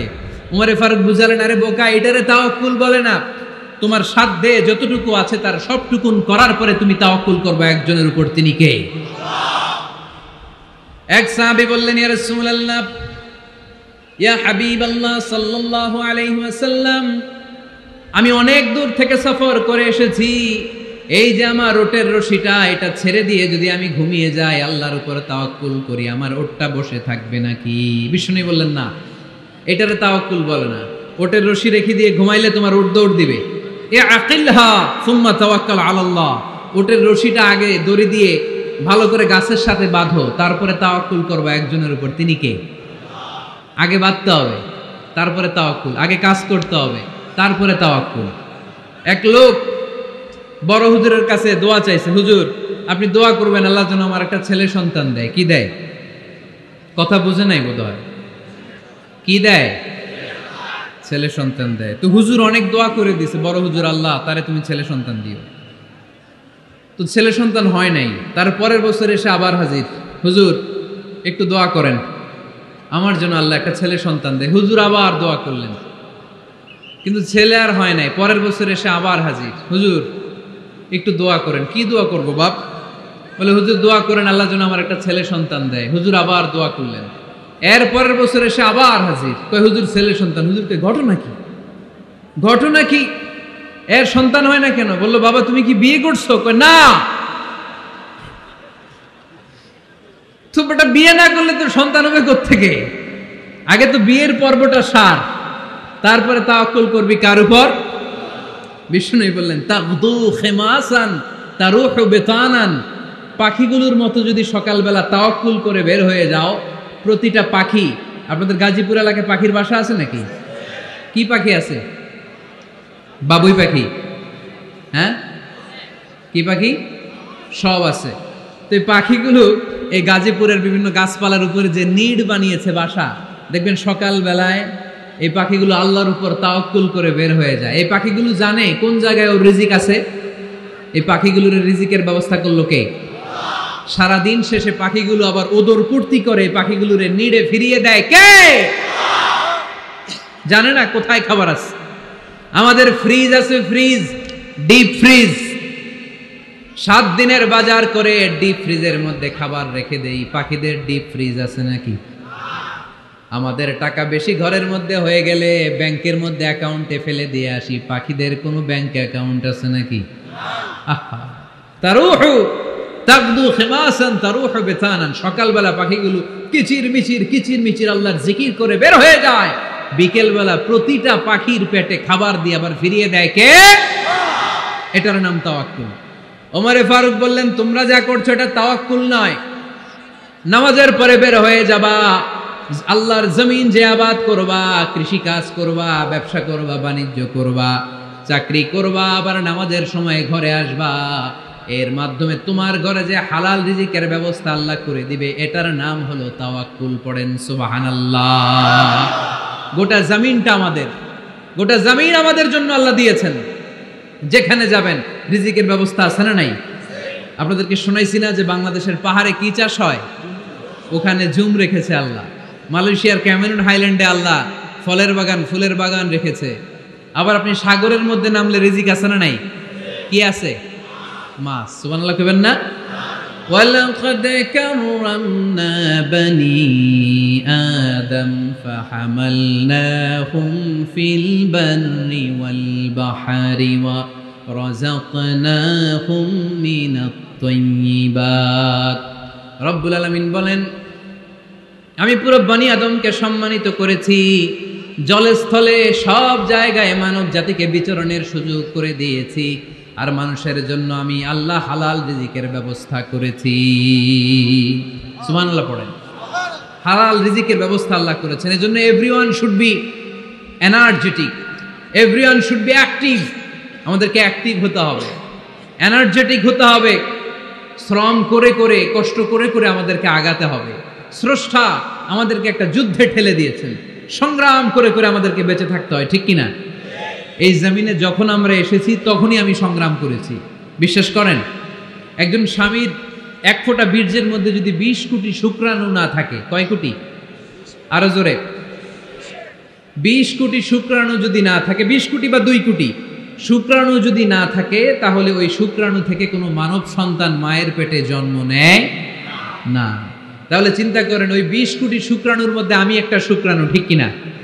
এতগুলো শুক্রাণু ডিম্বাণুকে আঘাত করে অ্যাক্টিভ হতে চেয়েছিল। ওই 2 কোটির মধ্যে বাকি সবগুলোরে হারিয়ে চ্যাম্পিয়ন হয়েছিলাম সেদিন মায়ের গর্ভে আমি। চিল্লায় বলো ঠিক কিনা? সেদিন আমার হাত ছিল না, সেদিন আমার পা ছিল না, আমার চোখ ছিল না, আমার রেসপিরেটরি সিস্টেম ছিল না, আমার ব্রেন সচল ছিল না, আমার মামা ছিল না, আমার দাদা ছিল না, আমার গায়ে শক্তি ছিল না। ওই কঠিন পরীক্ষায় যদি 2 কোটি কম্পিটিটরকে আমি হারিয়ে বিজয় লাভ করতে পারি, এই জমিনের বুকেও আমার কেউ হারাতে পারবে না। চিল্লায় বলো ঠিক কিনা? আমরা এসেছি বিশ্বকে জয় করার জন্য, জয় করার জন্য। আবার যখন মায়ের পেট থেকে বের হই, তখনও আমাকে সংগ্রাম করে বেরোতে হয়। এইখানে তোমরা আমার ছোট্ট সোনামণিরা সিজারে হইছো কারা কারা? দেখি সিজারে, যে হুজুর আমি সিজারে পৃথিবীতে এসেছি। হাত তোলো। কয়েকজন হাত তুলছে, মাশাআল্লাহ। ঠিক আছে, অসুবিধা নেই, হাত নামাও। এটা একটা প্রাকৃতিক নিয়ম। মায়ের পেট থেকে পৃথিবীতে আমরা এইভাবে আসি। কেউ প্রাকৃতিক পদ্ধতিতে আসি, কেউ সিজারে আসি। যারা সিজারে আসছে তারা এই কষ্টটা সহ্য করে নাই, তাদের অন্য ধরনের স্ট্রাগল পৃথিবীতে আসার পরে। কিন্তু আমরা যারা নরমাল প্রসেসে এসেছি, সেই সময়টার কথা খেয়াল করেন। আমাদের দেহের সাইজ অনেক বড়, আমাদের ওজন অনেক বেশি, কিন্তু আমাদের মায়ের যেই অঙ্গটা দিয়ে আমরা পৃথিবীতে এসেছি, ওই জায়গাটা বড় সরু। খুব ছোট্ট একটা জায়গা দিয়ে এই বিশাল দেহ নিয়ে আমাকে সংগ্রাম করে আসতে হয়েছে, ঠিক কিনা? এবং এটা ল্যাবরেটরিক্যালি প্রুভড, সায়েন্টিফিক্যালি অ্যাটাস্টেড যে এটা একজন বাচ্চার জন্য, নবজাতক নিউবর্ন বেবির জন্য খুবই স্বাস্থ্যকর, খুবই হেলদি। কারণ এই ছোট্ট জায়গাটা দিয়ে, মায়ের ওই ছোট্ট অঙ্গ দিয়ে আমরা যে পৃথিবীতে আসি, আমাদেরকে একটা চাপ সহ্য করতে হয়। ওই চাপের কারণে আমার নাকের ভেতরে, কানের ভেতরে যে ধরনের দূষিত গ্লিসারিন আছে, পদার্থ আছে, এগুলো সব বের হয়ে যায়। আর এই প্রচন্ড চাপটা আমাদের দেহটাকে কর্ম সহিষ্ণু হয়ে গড়ে তুলতে সাহায্য করে। কোন সুবহানাল্লাহ। নিয়ে আসেন এখানে, নিয়ে আসেন শেষের দিকে। এভিডেভিট নেই, পরে হবে, তাহলে আপনারা দায়িত্ব নিয়ে এফিডেভিট করবেন, শুধু শাহাদা পড়বে আমার হাতে। ঠিক আছে, ফাইন। সেই দিন আমরা স্ট্রাগল করে পৃথিবীর বুকে এসেছিলাম। যেদিন মায়ের পেট থেকে যুদ্ধ করে আমাকে পৃথিবীতে আসতে হয়েছে, ওই দিন আমার কান ছিল? এখনকার মতো কানের শক্তি ছিল? এখন যে হাতে শক্তি, ওই শক্তি ছিল? ওই কঠিন পরিস্থিতিতে যদি আমি সংগ্রাম করে টিকে থাকতে পারি, বর্তমান সময়ে আমাদেরকে কেউ আটকায় রাখতে পারবে না, পারবে না। ইন্নাকা কাদিহুন ইলা রাব্বিকা কাদহান ফামুলাকি। আল্লাহ বললেন, ও বনি আদম, তোমাকে কষ্ট করতে করতে আমার কাছে আসতে হবে। আবার আল্লাহ বললেন, লাকাদ খালাকনাল ইনসানা ফি কাবাদ। আমি বনি আদমকে, দুনিয়ার সবগুলো মানুষকে কর্মসহিষ্ণু করে তৈরি করেছি। সুবহানাল্লাহ বলেন। কর্মসহিষ্ণু। আমাদের এক একজন মানুষ যে আমরা কতটা কষ্ট আর ধৈর্য সহ্য করতে পারি, আপনি কল্পনাও করতে পারবেন না। নর্মাল প্রসেসে আমাদের মা যেদিন আমাদেরকে ডেলিভারি দিয়েছিলেন, তখন আমাদের মা 57 ইউনিট প্লাস। সুস্থ মানুষ ব্যথা সহ্য করতে পারে 45 ইউনিট। কত ইউনিট? কিন্তু আমাদের মা যেদিন আমাদেরকে দুনিয়ার বুকে এনেছিলেন, সেদিন আমার মা, আপনার মা ব্যথা সহ্য করেছিল 57 ইউনিট প্লাস, 57 ইউনিটেরও বেশি। এই ব্যথাটা সাধারণ কোনো ব্যথা নয়। একটা অ্যাক্সিডেন্টে আপনার দেহের 20টা হাড় বা হাড্ডি ভেঙে গেলে যত ব্যথা, তার চেয়েও বেশি ব্যথা আমার মা সহ্য করেছিলেন। আমার মাকে ওই দিন এই ব্যথাগুলো সহ্য করার তৌফিক দিয়েছিলেন কে? তাহলে কি পরিমাণে কষ্ট সহিষ্ণুতার, কর্ম সহিষ্ণুতা নিয়ে যে আমরা জন্মাই, আমাদের কোনো ধারণাই নাই। এজন্য আমি প্রায় বলি, ছেলে মেয়েদেরকে, সন্তানকে ননির পুতুল করে গড়ে তুলবেন না। ছেলে মেয়েদেরকে কষ্ট সহিষ্ণু করে গড়ে তোলেন। প্রতিকূল পরিবেশে কি করে নিজের অস্তিত্ব জানান দিতে হয়, এমন করে আমরা আমাদের মুসলমান সন্তানদেরকে গড়ে তুলবো। চিল্লায় বলেন ঠিক কিনা? লাকাদ খালাকনাল ইনসানা ফি কাবাদ। আমি মানুষকে দুঃখ কষ্টের মধ্যে তৈরি করেছি। আসসালামু আলাইকুম। আল্লাহ, আপনার সাথে ফোনে কথা হয়েছিল? মোহতারামকে একটা চেয়ার দেন। আছে? দেন দেন, ছোট্ট কি আছে? আলহামদুলিল্লাহ, আপনাদের এলাকার, আপনাদের মা ও মাটির সন্তান, গণমানুষের নেতা, মুক্তিযুদ্ধ বিষয়ক মন্ত্রণালয়ের মাননীয় মন্ত্রী মহোদয় আখম মুজাম্মেল হক সাহেব ইতিমধ্যে আমাদের মাঝখানে এসে উপস্থিত হয়েছেন। আমরা সবাই পড়ি আলহামদুলিল্লাহ। গত রাতে ওনার সাথে ফোনে কথা হয়েছে, তো আমি ভাবিনি যে এত ব্যস্ততার মধ্য দিয়ে উনি চলে আসবেন। আপনাদের কাজেই ব্যস্ত থাকতে হয়। আমরা আসলে অনেকে জানি না যে এমপি মন্ত্রীরা কতটা ব্যস্ত থাকে। জনপ্রতিনিধিরা আপনাদের নানা কাজে, নানা জায়গায় ব্যস্ত থাকতে হয়, বিভিন্ন মিটিং। ওই দিনে আমি কুমিল্লা জেলার ডিসি সাহেবের সাথে একটা মিটিং ছিল, দেখলাম যে অনেক লোক ওখানে ভিড় করে আছে। আমি যে ছোট্ট একটা সালাম বিনিময় করব, মিটিংটা সারবো, সুযোগই হচ্ছিল না। অনেক ব্যস্ত থাকে ওনারা। তারপরেও ওনাদের ব্যস্তমুখর মূল্যবান সময়গুলো থেকে কিছু সময় আমাদের জন্য দিয়ে আজকের প্রোগ্রামে হাজির হয়েছে। আমরা মোবারকবাদ জানাই। সম্মানিত সুধী, আমরা বলছিলাম কাজের সময়, আরো জোরে বলতে হবে, কাজের সময়, নামাজের সময়, আর ভরসা করতে হবে একজনের উপর। তিনি কে? কাজে কোনো লজ্জা আছে? লজ্জা কিসে? অলসতায়। আমরা অলস হতে চাই না। রসুল বাপ্তালে দুঃখানু শয়তান, অলস মস্তিষ্ক শয়তানের আড্ডাখানা। আমরা নিজের পায়ে দাঁড়াতে চাই, আমরা স্বাবলম্বী হতে চাই, আমরা সাস্টেইনেবল ডেভেলপমেন্ট গোলের পক্ষে, আমরা মিলেনিয়াম ডেভেলপমেন্ট গোলের পক্ষে, আমরা বাংলাদেশকে উন্নতির শিখরে নিয়ে যাওয়ার পক্ষে। চিল্লায় বলেন ঠিক কিনা? আমরা আগে দুনিয়ার কল্যাণ চাই, এটা ইসলামের নিয়ম। আগে কি আখেরাত চাই না আগে দুনিয়া চাই? জোরে বলেন। আরে দুনিয়াতে ভালো থাকলেই তো আখেরাতে ভালো থাকবেন।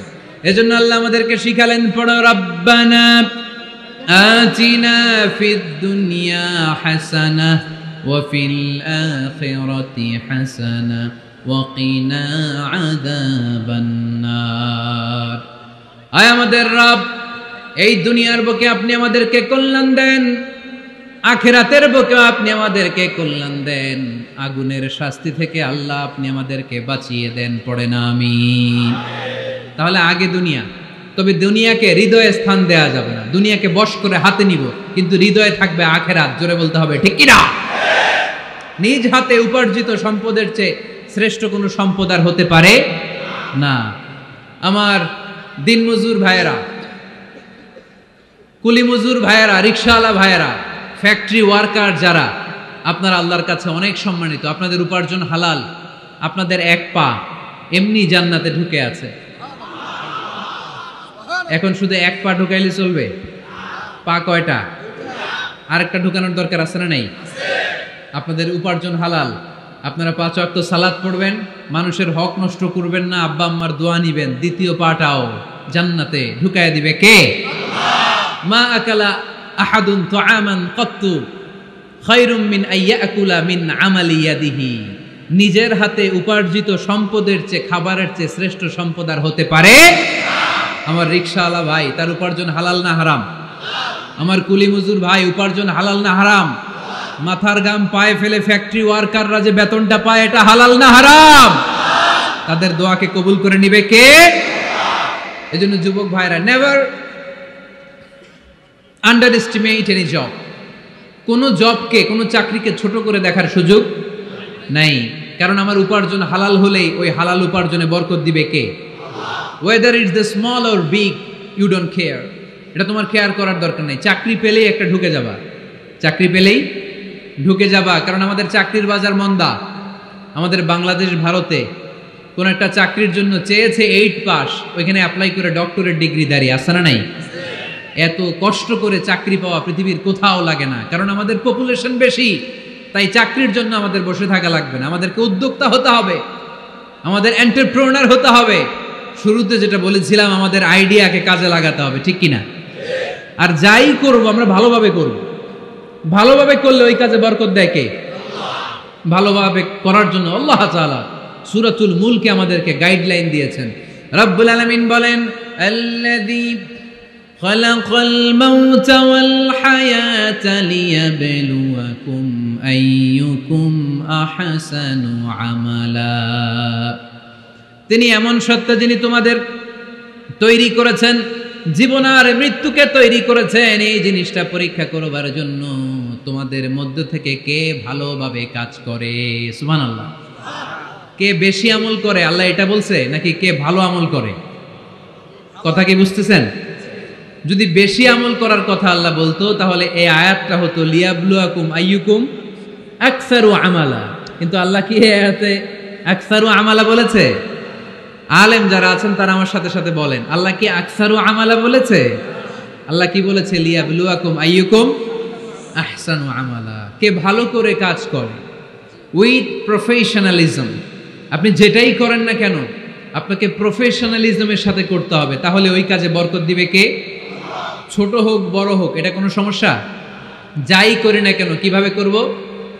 ভালোভাবে। আওয়াজ করে বলেন, কিভাবে করব? যে কোনো কাজ করো না ভাই, যে কোনো কাজ করো, তা যেন হয় সবার চেয়ে সবচেয়ে সুন্দর। যে কোনো কাজ করো না ভাই, যে কোনো কাজ করো, তা যেন হয় সবার চেয়ে সবচেয়ে সুন্দর। হোক না সেটা পড়া লেখা, রঙের ভাষায় ছবি আঁকা, হোক না সেটা পড়া লেখা, রঙের ভাষায় ছবি আঁকা, হোক না সেটা সামান্য কাজ কিংবা মহত্তর, তা যেন হয় সবার চেয়ে সবচেয়ে সুন্দর। যে কোনো কাজ করো না ভাই, যে কোনো কাজ করো, তা যেন হয় সবার চেয়ে সবচেয়ে সুন্দর। চিৎকার করে বলতে হবে, ঠিক কিনা? যাই করি না কেন সেটা যেন সবচেয়ে সুন্দর হয়। You have to make the best out of you, you have to try you level best. তোমার সাধ্যের যতটুকু আছে তার সবটুকু করতে হবে, বাকি বরকত তার কল্যাণ আমাদেরকে দান করবে কে? বিষ্ণু ইসা ইসলাম কখনো অলসতাকে উৎসাহিত করেন নাই, ভিক্ষাবৃত্তিকে উৎসাহিত করেন নাই, তিনি পরিশ্রমকে অ্যাপ্রিশিয়েট করেছেন। এক সাহাবী রাদিয়াল্লাহু তাআলা আনহু এসে বললেন, ইয়া রাসূলুল্লাহ, আমাকে কিছু দান করেন, আ'তিনি শাইআন। বিষ্ণু বললেন, তুমি ভিক্ষা করো, তোমার ঘরে কিছু নাই? সাহাবী বললেন, লা ইয়া রাসূলুল্লাহ, কিছু নাই। বিষ্ণু ইসা ইসলাম আবার প্রশ্ন করলেন, কিছুই নাই? সে বললেন, হ্যাঁ আছে। কি আছে? একটা জামা আছে, জামা, আর আছে একটা পানি খাওয়ার জগ। দুইটা জিনিস আছে, একটা কি আর একটা পানি খাওয়ার জগ। বিষ্ণু বললেন, দুইটা নিয়ে আস। সাহাবী রাদিয়াল্লাহু তাআলা আনহু জামার জগ নিয়ে এসে বিষ্ণু ইসা ইসলামের হাতে দিলেন। বিশ্বনবী জামার জগটা ধরে বললেন, মাইয়াশতারি হাযাইন, কে আছো আমার সাহাবীদের মধ্যে এই দুইটা জিনিস কিনতে চাও? এক সাহাবী দাঁড়িয়ে বললেন, ইয়া রাসূলুল্লাহ, ইয়া হাবিবাল্লাহ, আনা আশতারিহিমা বিদিরহাম। এই দুইটা জিনিস, একটা জামা, একটা পানি খাওয়ার জগ, আমি 1 দিরহাম দিয়ে কিনে নিতে চাই। পড়েন সুবহানাল্লাহ। বিশ্বনবী বললেন, 1 দিরহাম তো কম হয়ে যায়, 1 দিরহামের চেয়ে বেশি দিয়ে কেনার মতো যদি কেউ থাকে একটু হাত তোলো। মাইয়াজিদু আলা যালিক, এর চেয়ে বেশি দাম দিয়ে কেনার মতো কেউ আছো নাকি? আরেক সাহাবী হাত তুলে বললেন, ইয়া রাসূলুল্লাহ, ইয়া হাবিবাল্লাহ, আশতারিহিমা বিদিরহামাইন, আমি 1 দিরহাম নয়, আপনার সম্মানে 2 দিরহাম দিয়ে জিনিসগুলো কিনে নিতে চাই। 2 দিরহাম। বিষ্ণু বললেন, ওকে ফাইন, ডান, 2 দিরহামে বিক্রি হয়ে যাবে। দিয়ে দেওয়া হলো। 2 দিরহাম নিয়ে বিষ্ণু ইসলাম ওই আগন্তুক ভিক্ষুক সাহাবীর হাতে দিয়ে বললেন, যাও 1 দিরহাম দিয়ে তোমার পরিবার পরিজনদের জন্য খাবার কিনে নিয়ে যাও, আর 1 দিরহাম দিয়ে একটা কুঠার কিনে নিয়ে আসো। কি কিনে নিয়ে আসো? সবাই বলেন। কুঠার চিনেন আপনারা? কুঠার দিয়ে কি করে? গাছ কাটে। ওই সাহাবী 1 দিরহাম দিয়ে একটা কুঠার কিনে নিয়ে আসলেন। বিশ্বনবী সাল্লাল্লাহু আলাইহি ওয়াসাল্লাম নিজ হাতে ওই কুঠারের একটা হাতল লাগাই দিলেন। সুবহানাল্লাহ পড়তে পারলেন না মজা করে? হাতল ছাড়া কুঠার ধরা যায়? ধরা যায় না। বিশ্বনবী কাঠের একটা হাতল লাগাই দিলেন। এই হাতলটা দিয়ে বিশ্বনবী বললেন, try to imagine the attitude of the last messenger Muhammad sallallahu. He changed the world for the better and made us better creature. তার নাম কি? কি নাম? He was Muhammad sallallahu alayhi wa sallam. Muhammad, mercy upon mankind, teacher of all mankind, Abul Qasim, Ya Habibi, Ya Muhammad, Ya Shafi'i, Ya Muhammad, Khairu Khalqillahi Muhammad, Ya Mustafa, Ya Imam al-Mursalin, Ya Mustafa, Ya Shafi'i al-Alamin. পড়েন সবাই। Ya Mustafa, Ya Imam al-Mursalin, Ya Mustafa, Ya Shafi'i al-Alamin. He taught us to be just and kind, and to feed the poor and hungry, help the wafer and the orphan child, and to not be cruel and miserly. His speech was soft and gentle, like a mother stroking her child. His mercy and compassion were most radiant when his smile was Muhammad sallallahu alayhi wa sallam.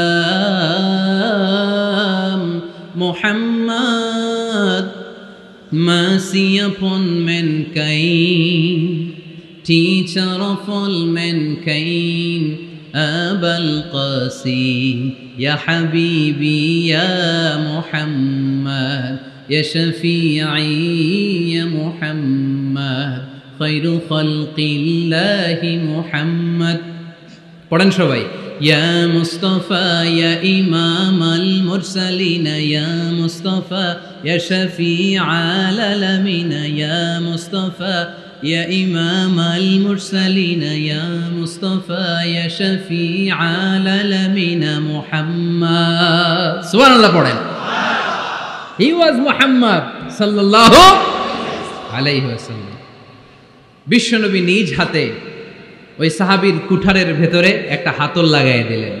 ঘটনা মনে আছে নাকি নাশিদ শুনে ভুলে গেছেন? ঘটনা মনে আছে সবার?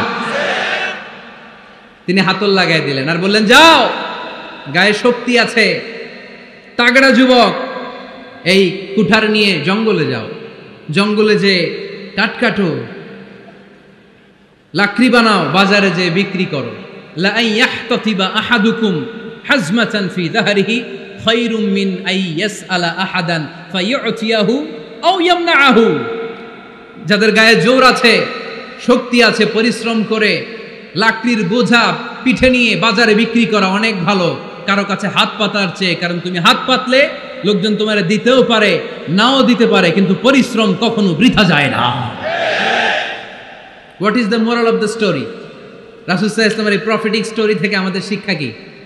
বিশ্বনবী বললেন, যাও কাঠ কেটে নিয়ে আসো। লা উরিদু আন আরাকা 15 আইয়াম, সামনের 15 দিন আমি যেন আমার চোখ দিয়ে তোমার আমার আশেপাশে ঘুরঘুর করতে না দেখি।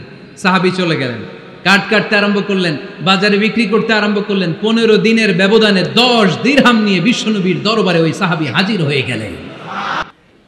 10 দিরহাম নিয়ে হাজির হয়ে গেলেন। এসে বললেন, ইয়া রাসূলুল্লাহ, ইয়া হাবিবাল্লাহ, আমি আর দরিদ্র নাই, আমি আর ভিক্ষা করি না, আমি নিজের পায়ে দাঁড়িয়েছি, আমি স্বাবলম্বী হয়েছি, আমি অন্যান্য খেটে খাওয়া মানুষের মতো এখন উপার্জন করে আমার ফ্যামিলির চাহিদা মিটাই। পড়েন সুবহানাল্লাহ। What is the moral of the story? এই প্রফেটিক স্টোরি থেকে আমাদের জন্য শিক্ষা হচ্ছে, বিষ্ণু ঈসা ইসলাম চাইলেই ওই 2 দিরহাম দিয়ে বলতে পারতেন, যাও এটা দিয়ে খাবার কিনে খাও। দুপুরবেলা খাইতো, রাত্রেবেলায় আবার জাকাতের লাইন ধরতো। কথা কন? তার মানে বিষ্ণু ঈসা ইসলাম কাজের প্রতি উৎসাহিত করেছেন। 2 নম্বর লেসন বা শিক্ষা হচ্ছে, বিশ্বনবী সাল্লাল্লাহু আলাইহি ওয়াসাল্লাম পার্মানেন্ট সলিউশন করে দিয়েছেন, স্থায়ী সমাধান। ঠিক কিনা? আমরা প্রায় জাকাতের শাড়ি দেই, লুঙ্গি দেই, আছে না নাই? আলহামদুলিল্লাহ, আপনাদের গাজীপুরে বোধহয় এগুলো নাইটাই, এখানে নাই, আছে?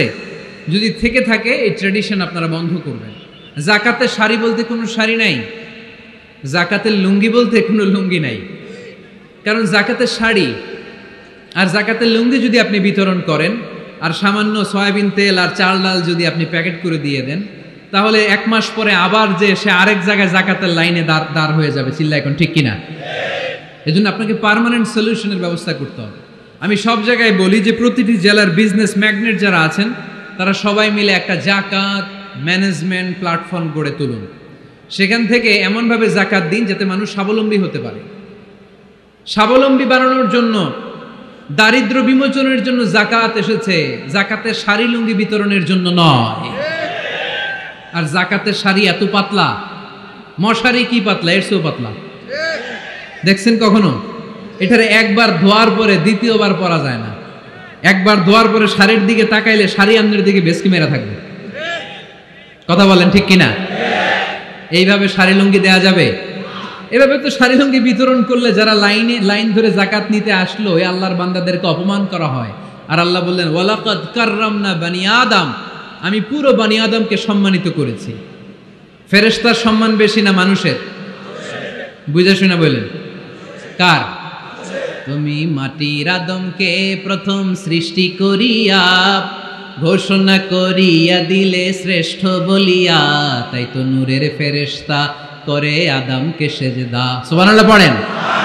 তাই তো নূরের ফেরেশতা করে আদমকে সেজদা, সবার চেয়ে সম্মান দিলে মাটির আদমকে।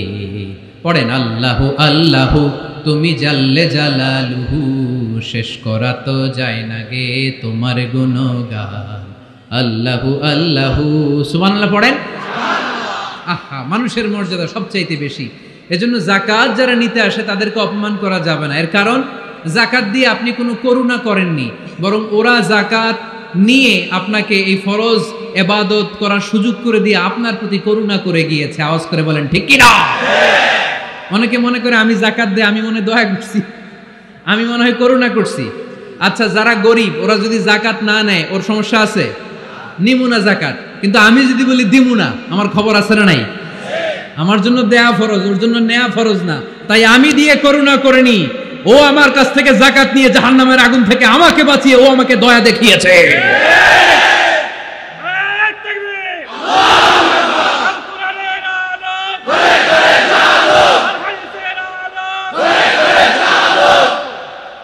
এজন্য জাকাত দারিদ্র বিমোচনের জন্য। কিভাবে জাকাত দিবেন?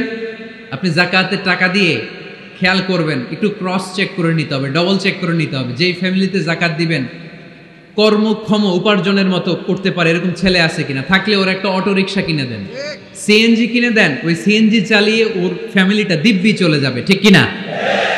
ওর একটা অস্ট্রেলিয়ান গাভী কিনে দেন, ওই গাভীর দুধ বিক্রি করে ফ্যামিলিটা স্বাবলম্বী হয়ে যাবে। ঠিক কিনা? লক্ষ্মীপুরে আমি ওয়াজ করলাম, বললো হুজুর আমরা এভাবে একটা জাকাত ম্যানেজমেন্ট প্ল্যাটফর্ম গড়ে তুলেছি। এখানে আমরা টাকা জমিয়ে জমিয়ে আমাদের এলাকার যে সমস্ত ছেলেগুলো কর্মক্ষম, তাদের ঘরে টাকা পয়সা নাই, আমরা জাকাতের টাকা দিয়ে ওদেরকে প্রবাসী বানিয়ে দেই, বিদেশে পাঠিয়ে দেই। ওর কষ্টা অর্জিত সম্পদ দিয়ে ওর ফ্যামিলি এখন দেদারসে চলছে, কোনো জাকাতের লাইনে যে তারা নিজেদেরকে আর অপমান বোধ করছে না। এইভাবে জাকাত দিতে হবে। দিলটারে একটু খোলেন, হাতটারে একটু খোলেন, তাহলে হৃদয়টারে খুলে দিবে কে? দে জাকাত, দে জাকাত তোরা দে রে জাকাত, দে জাকাত, দে জাকাত তোরা দে রে জাকাত। তোর দিল খুলবে পরে, আগে খুলু খাত। দে জাকাত, দে জাকাত তোরা দে রে জাকাত। পড়েন আমিন। এই জাকাতের মাধ্যমে আমরা আমাদের বাংলাদেশকে স্বাবলম্বী করতে চাই। রাজি আছেন সবাই? সংঘবদ্ধ প্রচেষ্টায় জাকাত আদায় করতে রাজি আছেন? বিশ্বনবী সাল্লাল্লাহু আলাইহি ওয়াসাল্লাম চাইলেই 2 দিরহাম দিয়ে বিদায় করে দিতে পারতেন, কিন্তু বিশ্বনবী সাল্লাল্লাহু আলাইহি ওয়াসাল্লাম তাকে কাজের প্রতি উৎসাহিত করলেন, পার্মানেন্ট সলিউশন দিলেন। এজন্য অলসতার সাথে ইসলামের কোনো সম্পর্ক আছে? আওয়াজ করে বলেন, অলসতার সাথে সম্পর্ক আছে? অলসতাকে যেন আজকে আমরা কি বলে দিছিলাম? ভুলে গেছি? আরো জোরে। অলসতাকে আজকে আমরা নো বলে দিছি। আমরা কর্মক্ষম। আরে অলস তো হয় মুনাফিকেরা, অলস হয় কারা? وَإِذَا قَامُوا إِلَى الصَّلَاةِ قَامُوا كُسَالَى يُرَاءُونَ النَّاسَ وَلَا يَذْكُرُونَ اللَّهَ إِلَّا قَلِيلًا। সুবহানাল্লাহ পড়েন। মুনাফিকরা যখন নামাজে দাঁড়ায় অলস হয়ে দাঁড়ায়, সোজা হয়ে দাঁড়ায় না। মসজিদে নববীর কাতারগুলোর মধ্যে মুমিনদের সাথে যখন মুনাফিকেরা দাঁড়াতো, অলসের মতো দাঁড়াতো, দেয়ালের মধ্যে হেলান দিয়ে দাঁড়াতো। এরকম আছে না অনেকে অলস? কিন্তু আমরা যারা মুমিন, আমরা নামাজে দাঁড়ালে কি আমাদের হৃদয়ে অলসতা আসে নাকি হৃদয়টা সজীব হয়ে ওঠে? আমাদের হৃদয়কে নামাজে দাঁড়ালে সজীব করে দেয় কে? আল্লাহ। ইয়াকিদু শাইতানু আলা কাফিয়াতি রাসি আহাদিকুম ইদা হুয়া নাম। আমরা যখন রাতে ঘুমোতে যাই, শয়তান আমাদের মাথার পিছনে অলসতার 3টা গিট মারে। কি মারে? এই যে রশি দিয়ে এরকম বাঁধে, যে এটার গাজীপুরে আপনারা কি বলেন? গিট্টু। হ্যাঁ, গিট্টু। আচ্ছা, তো শয়তান আমরা যখন ঘুমোতে যাই, আমাদের মাথার পেছনে অলসতার 3টা গিট্টু মারে। আমরা যখন ঘুম থেকে উঠে ঘুম থেকে ওঠার দোয়া পড়ে আলহামদুলিল্লাহিল্লাযী আহইয়ানা বা'দা মা আমাতানা ওয়া ইলাইহিন নুশুর, আমরা ঘুমালেই 3টা গিট্টু মেরে শয়তান একটা মন্ত্র পড়ে দেয়, আলাইসা লাইলুন তাওয়িলুন ফারকুদ। আরে ঘুমা, অনেক লম্বা রাত। আরে ঘুমা, অনেক লম্বা রাত। আরে আরামসে ঘুম মার, অনেক লম্বা রাত। এই মন্ত্র পড়ে 3টা গিট মারে। আমরা যখন ঘুম থেকে উঠে ঘুমের দোয়া পড়ে ফেলি, একটা গিট্টু খুলে দেয় কে? আবার ঘুম থেকে উঠে দোয়া পড়ার পরে ফাইদা তাওয়াদ্দা ইনহাল্লাত উকদা, ওয়াশরুমে ঢুকে ইস্তেনজা করে যখন আমরা ওযু করে ফেলি, অলসতার 2য় গিট্টু খুলে দেয় কে? আল্লাহ। ফাইন সাল্লাত ইনহাল্লাত উকদা, ওযু করার পরে মুসাল্লা বিছিয়ে যখন নামাজের জন্য দাঁড়িয়ে যায়, অলসতার 3 নাম্বার গিট্টুটাও খুলে দেয় কে? আল্লাহ। ফাসবাহা নাশীতান তাইয়িবান নাফস, he become enthusiastic, he become very active, he become very energetic। বিষ্ণু ঈসা ইসলাম বললেন তখন সে এনার্জেটিক হয়ে ওঠে, অ্যাক্টিভ হয়ে ওঠে, সজীব হয়ে ওঠে। তাহলে সালাত আমাদেরকে অলস বানায় না, সালাতে আমরা সজীব হই। সালাতে অলস হয় যারা মুনাফিক, তারা চিল্লায় বলেন ঠিক কি না? এজন্য বিষ্ণু বললেন কাজে লজ্জা নাই, আমি কাজ করে খাই। মা বাসাল্লাহু নাবিয়ান ইল্লা রাআল গনাম। বুখারীর বর্ণনায় বিশ্বনবী বললেন পৃথিবীর বুকে এমন কোন নবী নাই যেই নবীকে দিয়ে আল্লাহ ছাগল চড়ায় নাই। সুবহানাল্লাহ পড়েন।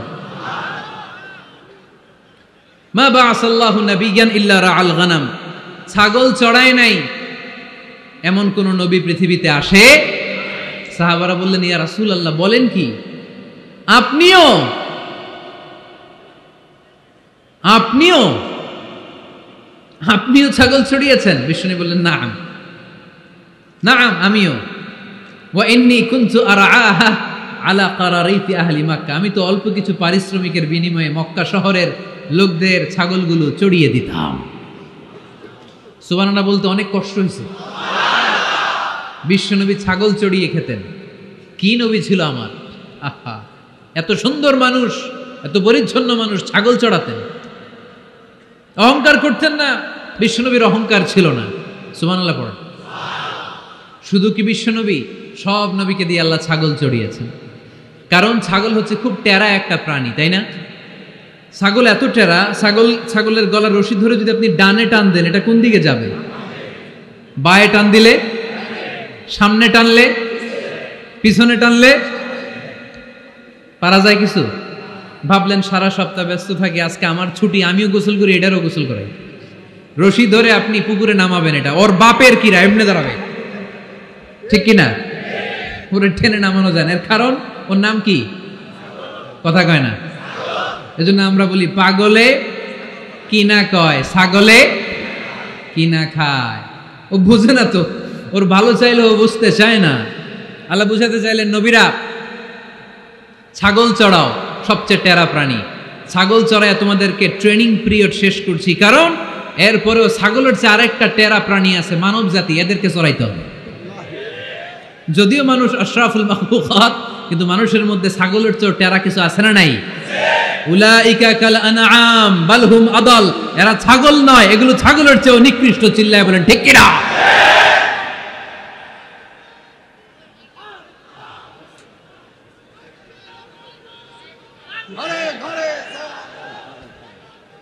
এই এরকম আওয়াজে স্লোগান দিলে চলবে? আওয়াজ করে একজন স্লোগান দাও তো, কোরআনের স্লোগান দাও একজন, আওয়াজ করে।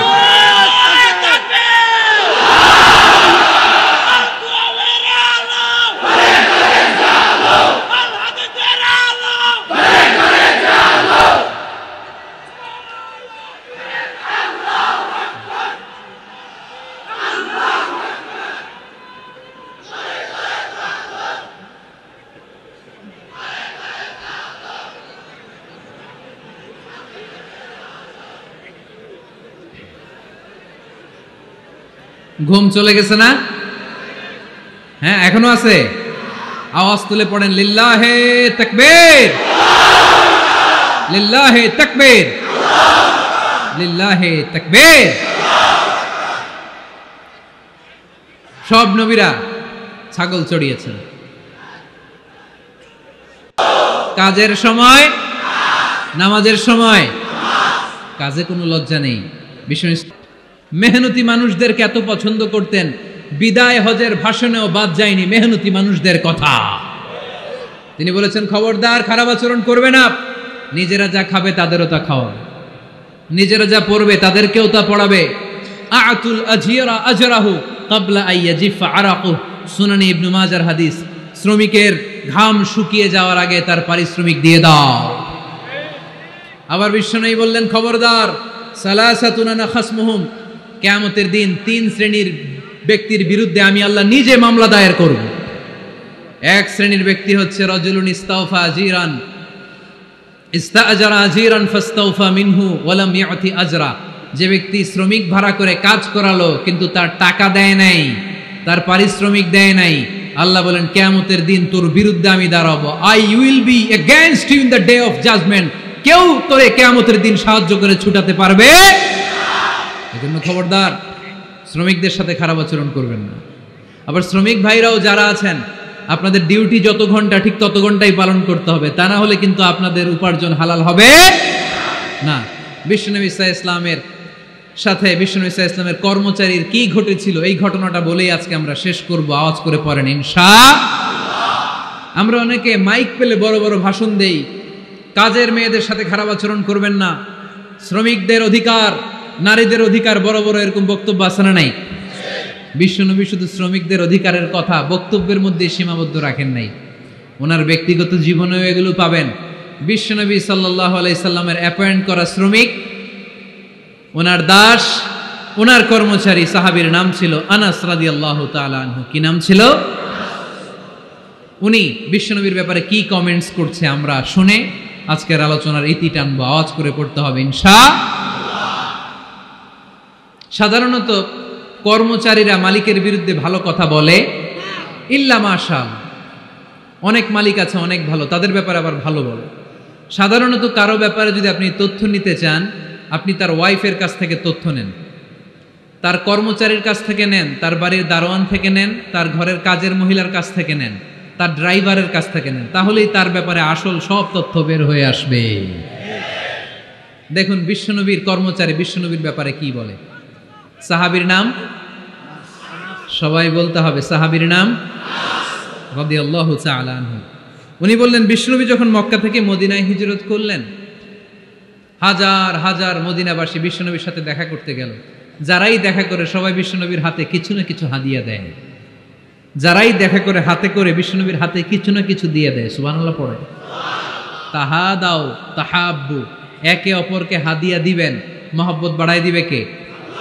হাজব্যান্ড স্ত্রীকে গিফট করবেন, স্ত্রী আবার হাজব্যান্ডকে গিফট করবেন, বন্ধু বন্ধুকে গিফট করবেন, গার্লফ্রেন্ড আবার বয়ফ্রেন্ডের গিফট করতে যায় না, তাহলে ভেজাল আছে না নাই? চেক এন্ড ব্যালেন্স করতে হবে। আমি প্রায় বলি ভালোবাসবেন জায়গা মতো, স্ত্রীকে ভালোবাসলেও সওয়াব আছে না নাই? স্ত্রীর সাথে অন্তরঙ্গ সময় কাটালেও সওয়াব আছে না নাই? কিন্তু এই সময় যদি শালীর সাথে কাটান, ঝামেলা আছে না নাই? ভাবির সাথে কাটালে ভেজাল আছে না নাই?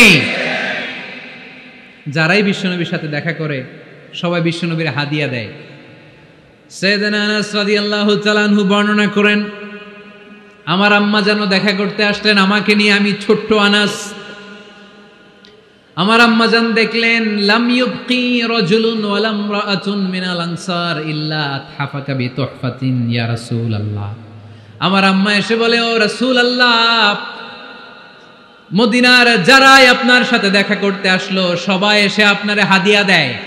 ওয়া ইন্নী লা আকদিরু আলা মা উতহিফুকা বিহি, ও নবী আমার তো এমন কোনো সাধ্য নাই যে আমি আপনারে হাদিয়া দেব, আমার কাছে কোনো টাকা পয়সা নাই। ছোট্ট ছেলে আনাস রে নিয়ে এসে বলল, ইয়া রাসূলুল্লাহ, মদিনার সব লোকের আপনার সাথে দেখা করে আর হাদিয়া দেয়, আমি গরিব মানুষ, আমি আপনারে কি হাদিয়া দেব গো নবী? আমার তো হাদিয়া দেওয়ার মতো কিচ্ছু নাই। ইল্লা ইবনি হাদা, আমার নাড়ছেরা ধন, আমার কলিজার টুকরা সন্তান এই আনাস ছাড়া আমি আমার কলিজার টুকরা সন্তান আনাস রেই আপনারে হাদিয়া দিয়ে দিলাম। খুদ হাদা ইয়া রাসূলুল্লাহ, আমার সন্তান আনাসকে আপনি নেন, ইয়াখদুমুক মা বাদালাক, সে যদ্দূর পারে আপনারে খেদমত করবে। সাইয়েদনা আনাস বলেন, সেদিন থেকে আমি বিশ্বনবীর খাদেম, কি আর খেদমত করব, নবীর মেসওয়াক এনে দেই, জামা এনে দেই। 10 বছর খেদমত করার পরে বিশ্বনবীর খাদেমের মুখে শুনুন বিশ্বনবী কেমন আচরণ করতেন সাইয়েদনা আনাস রাদিয়াল্লাহু তাআলা আনহুর সাথে। সাইয়েদনা আনাস বলেন, খাদিমতু রাসূলুল্লাহি 10 সিনিন, 10টি বছর আমি আমার বিশ্বনবীর পেয়ারা নবীর খেদমত করলাম। ফামা দারাবানি, একদিনের জন্য বিশ্বনবী আমার গায়ে হাত তোলে নাই, পড়েন সুবহানাল্লাহ। ওমা সাব্বানি, একদিনের জন্য আমার গালি দেয় নাই, বকা দেয় নাই। ওমা আবাসা ফি ওয়াজহি, একদিনের জন্য বিশ্বনবী বিরক্তির চেহারা নিয়ে আমার দিকে তাকায় নাই, ভ্রু কুচকে এরকম আমার দিকে তাকায় নাই। আমরা রেগে গেলে বিরক্ত হলে কি করি? আমাদের ভ্রুগুলো কুচকে যায়। আনাস রাদিয়াল্লাহু তাআলা আনহু বললেন, একদিনের জন্য আমার পিট্টি দেয়া তো দূরের কথা, আমাকে পিটানি দেয়া তো দূরের কথা, আমাকে মারে নাই, আমাকে গালি দেয় নাই, কোনোদিন আমার দিকে বিরক্তির সাথে তাকায় নাই। ওয়ালা ক্বালা লি লিমা সানাআতা ওয়ালা লিমা লা সানাআতা, কোনোদিন এও বলে নাই আনাস এটা কেন করলা, ওইটা কেন করো নাই, চিৎকার করে পড়েন সুবহানাল্লাহ। এজন্য বিশ্ব নবীর মতো আমাদেরকে আমাদের শ্রমিকদের সাথে, অধীনস্থ কর্মচারীদের সাথে আচরণ করতে হবে। রাজি আছি তো সবাই? এন্তেকালের আগে বিশ্বনবী সাল্লাল্লাহু আলাইহি সাল্লাম 2টা কথা বললেন। কয়টা? 1 নম্বরে বিষ্ণু ঈসা ইসলাম বললেন আসসালাত, আসসালাত, নামাজ, নামাজ, উম্মতেরা নামাজ, নামাজ ছেড়ে দিও না। 2 নম্বরে বিষ্ণুই বললেন ওয়ামা মালাকাত আইমানুকুম, খবরদার অধীনস্থ কর্মচারীদের সাথে খারাপ আচরণ করো না। আমরা খুব দুঃখের সাথে লক্ষ্য করেছি, পত্রপত্রিকায় এসেছে মানবাধিকার কর্মী, নারী আন্দোলনের কর্মী মাইক পেলে বড় বড় ভাষণ দেয়, আপনারা কর্মীদের সাথে ভালো আচরণ করবেন, কাজের মেয়েদের সাথে ভালো আচরণ করবেন, কিন্তু ওদের বাড়িতে এই কাজের মেয়েরা নির্যাতিত হয়, চিল্লায় বলেন ঠিক কি না? আহা, পত্রিকার রিপোর্ট দেখে অবাক লাগে।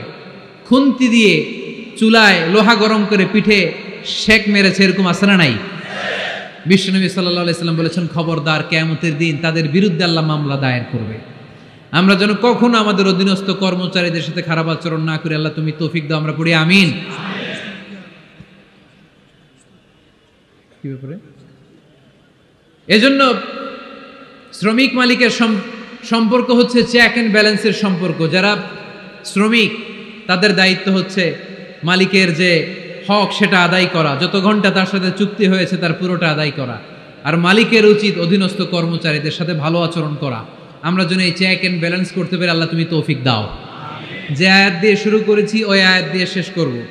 আল্লাহ বলেছেন ফাইদা কুদিয়াতিস সালাতু ফান্তাশিরু ফিল আরদ, যখন নামাজ শেষ হয়ে যায় জমিনে ছড়িয়ে পড়ো, রিজিক তালাশ করো। আবার নামাজের সময় হলে মসজিদে চলে আসো। তার মানে কাজের সময়, আওয়াজটা ছোট হয়ে গেল, চিল্লায় বলতে হবে, কাজের সময়, নামাজের সময়। পরিশ্রমে কোনো লজ্জা নেই, লজ্জা হলো আর অলসতাকে আজকের মাহফিল থেকে আমরা সবাই কি বলে দিলাম, মনে থাকবে সবার? আলহামদুলিল্লাহ। একজন ভাই আজকের এই কাশিমপুর হাই স্কুল মাঠকে সাক্ষী রেখে শাহাদা বাক্য পড়ে মুসলমান হতে চায়। আমরা খুশি না বেজার? আমাদের আমল নামায় সওয়াবও আছে, গুনাহও আছে, কিন্তু এই ভাইটা শাহাদা বাক্য পাঠ করার পর থেকে নিষ্পাপ, তার আমল নামায় কোনো গুনাহ নাই। চিল্লায় বলেন ঠিক কিনা? আমাদের ইসলাম ধর্মে তাকে স্বাগত, আমরা সবাই পড়ি আলহামদুলিল্লাহ। তোমার আগের নাম কি ছিল? দাঁড়াও দাঁড়াও, তুমি কি কেউ প্রেশার দিচ্ছে মুসলমান হওয়ার জন্য? তাহলে মিডিয়ার সামনে ভয় পাচ্ছ কেন? তাহলে সিদ্ধান্ত নিয়ে পরে মুসলমান হও। আজকে হতে চাও? এভিডেভিট করাবা কখন? করে ফেলবো, আপনার দায়িত্বে।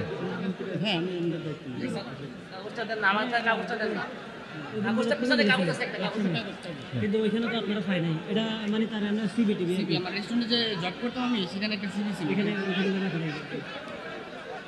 সানিরাজ, তার আগের নাম ছিল সানিরাজ, সে আজকে শাহাদা বাক্য পাঠ করতে চায়। সানিরাজ, ইসলাম ধর্মে ঢুকার ব্যাপারে তোমাকে কেউ কি কখনো প্রেশারাইজ করেছে? কেউ প্রেশারাইজ করেছে? হি আনসার্ড অ্যাকচুয়ালি নো, কেউ প্রেশারাইজ করেনি। তুমি কি তোমার নিজে জেনে বুঝে স্বেচ্ছায় কালিমা পড়ে আজকে মুসলমান হতে চাও?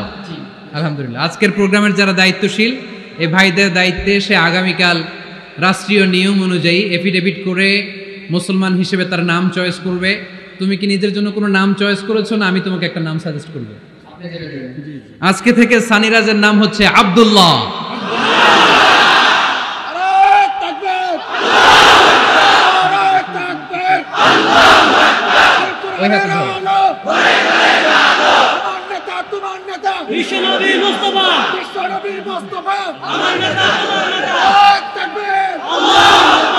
আলহামদুলিল্লাহ, সানিরাইজকে মুসলমান হওয়ার জন্য কেউ প্রেশারাইজ করেনি। এজন্য শাহাদা বাক্য পাঠ করানোর আগে এটা জিজ্ঞেস করা আমি জরুরি মনে করেছিলাম। লা ইকরাহা ফিদ্দিন, ইসলাম ধর্মে কোনো জবরদস্তি নাই। সে কনভিন্সড হয়ে ইসলামের সুমহান ছাতার নিচে, ছায়ার নিচে সে আসতে চায়। সে নাম পছন্দ করেছে আব্দুল্লাহ। আপনাদেরকে সাক্ষী রেখে সে আমার সাথে এখন শাহাদা পড়বে। তুমি পড়ো, আশহাদু আল্লাহ ইলাহা ইল্লাল্লাহ ওয়া আশহাদু আন্না মুহাম্মাদান আবদুহু ওয়া রাসূলুহু। আমি সাক্ষ্য দিচ্ছি যে আল্লাহ ছাড়া কোনো মাবুদ নাই, ইলাহ নাই, উপাস্য নাই। আমি আরো সাক্ষ্য দিচ্ছি নিশ্চয় মুহাম্মাদুর রাসূলুল্লাহ সাল্লাল্লাহু আলাইহি ওয়াসাল্লাম আল্লাহ তাআলার বান্দা এবং প্রেরিত রাসূল। আমরা আওয়াজ করে পড়ব আল্লাহু আকবার, আল্লাহু আকবার, আল্লাহু আকবার। বারাকাল্লাহু ফিক, বারাকাল্লাহু ফিক। আমার একটা ঘোষণা আছে, ওনার চাকরি আমার মানুষের দিতে হবে।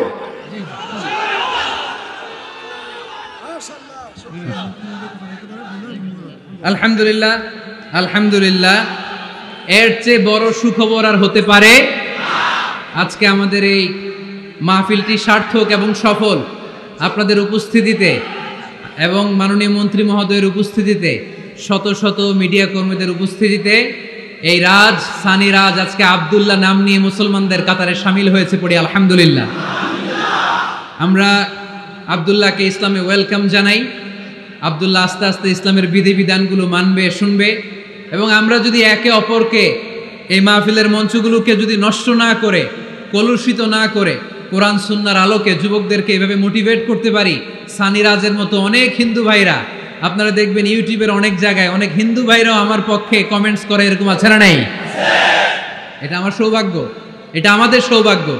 এভাবে ইসলামকে কাদা ছোড়াছুরিতে না যেয়ে আমরা যদি পজিটিভলি ইসলামের সৌন্দর্য আমাদের হিন্দু ভাইদের কাছে, বৌদ্ধ ভাইদের কাছে, খ্রিস্টান ভাইদের কাছে, নৃগোষ্ঠীদের কাছে তুলে ধরতে পারি, তাহলে তারা অবশ্যই এইভাবে শাহাদা পাঠ করে কালিমা পড়ে মুসলমান হবে। যারা এই প্রোগ্রামে এসেছেন সবাইকে শুকরিয়া জানাই। আমরা সংক্ষিপ্ত দোয়া করে একসাথে বিদায় নিব। কেউ যাব না, আমরা কেউ বিশৃঙ্খলা করব না। শুরুতে যেমনি সুশৃঙ্খল ছিলাম, এভাবে একসাথে আমরা বিদায় নিব। আপনাদের মাননীয় মন্ত্রী মহোদয় 1-2 মিনিট আপনাদের কাছে একটু দোয়া চাইবে। মাননীয়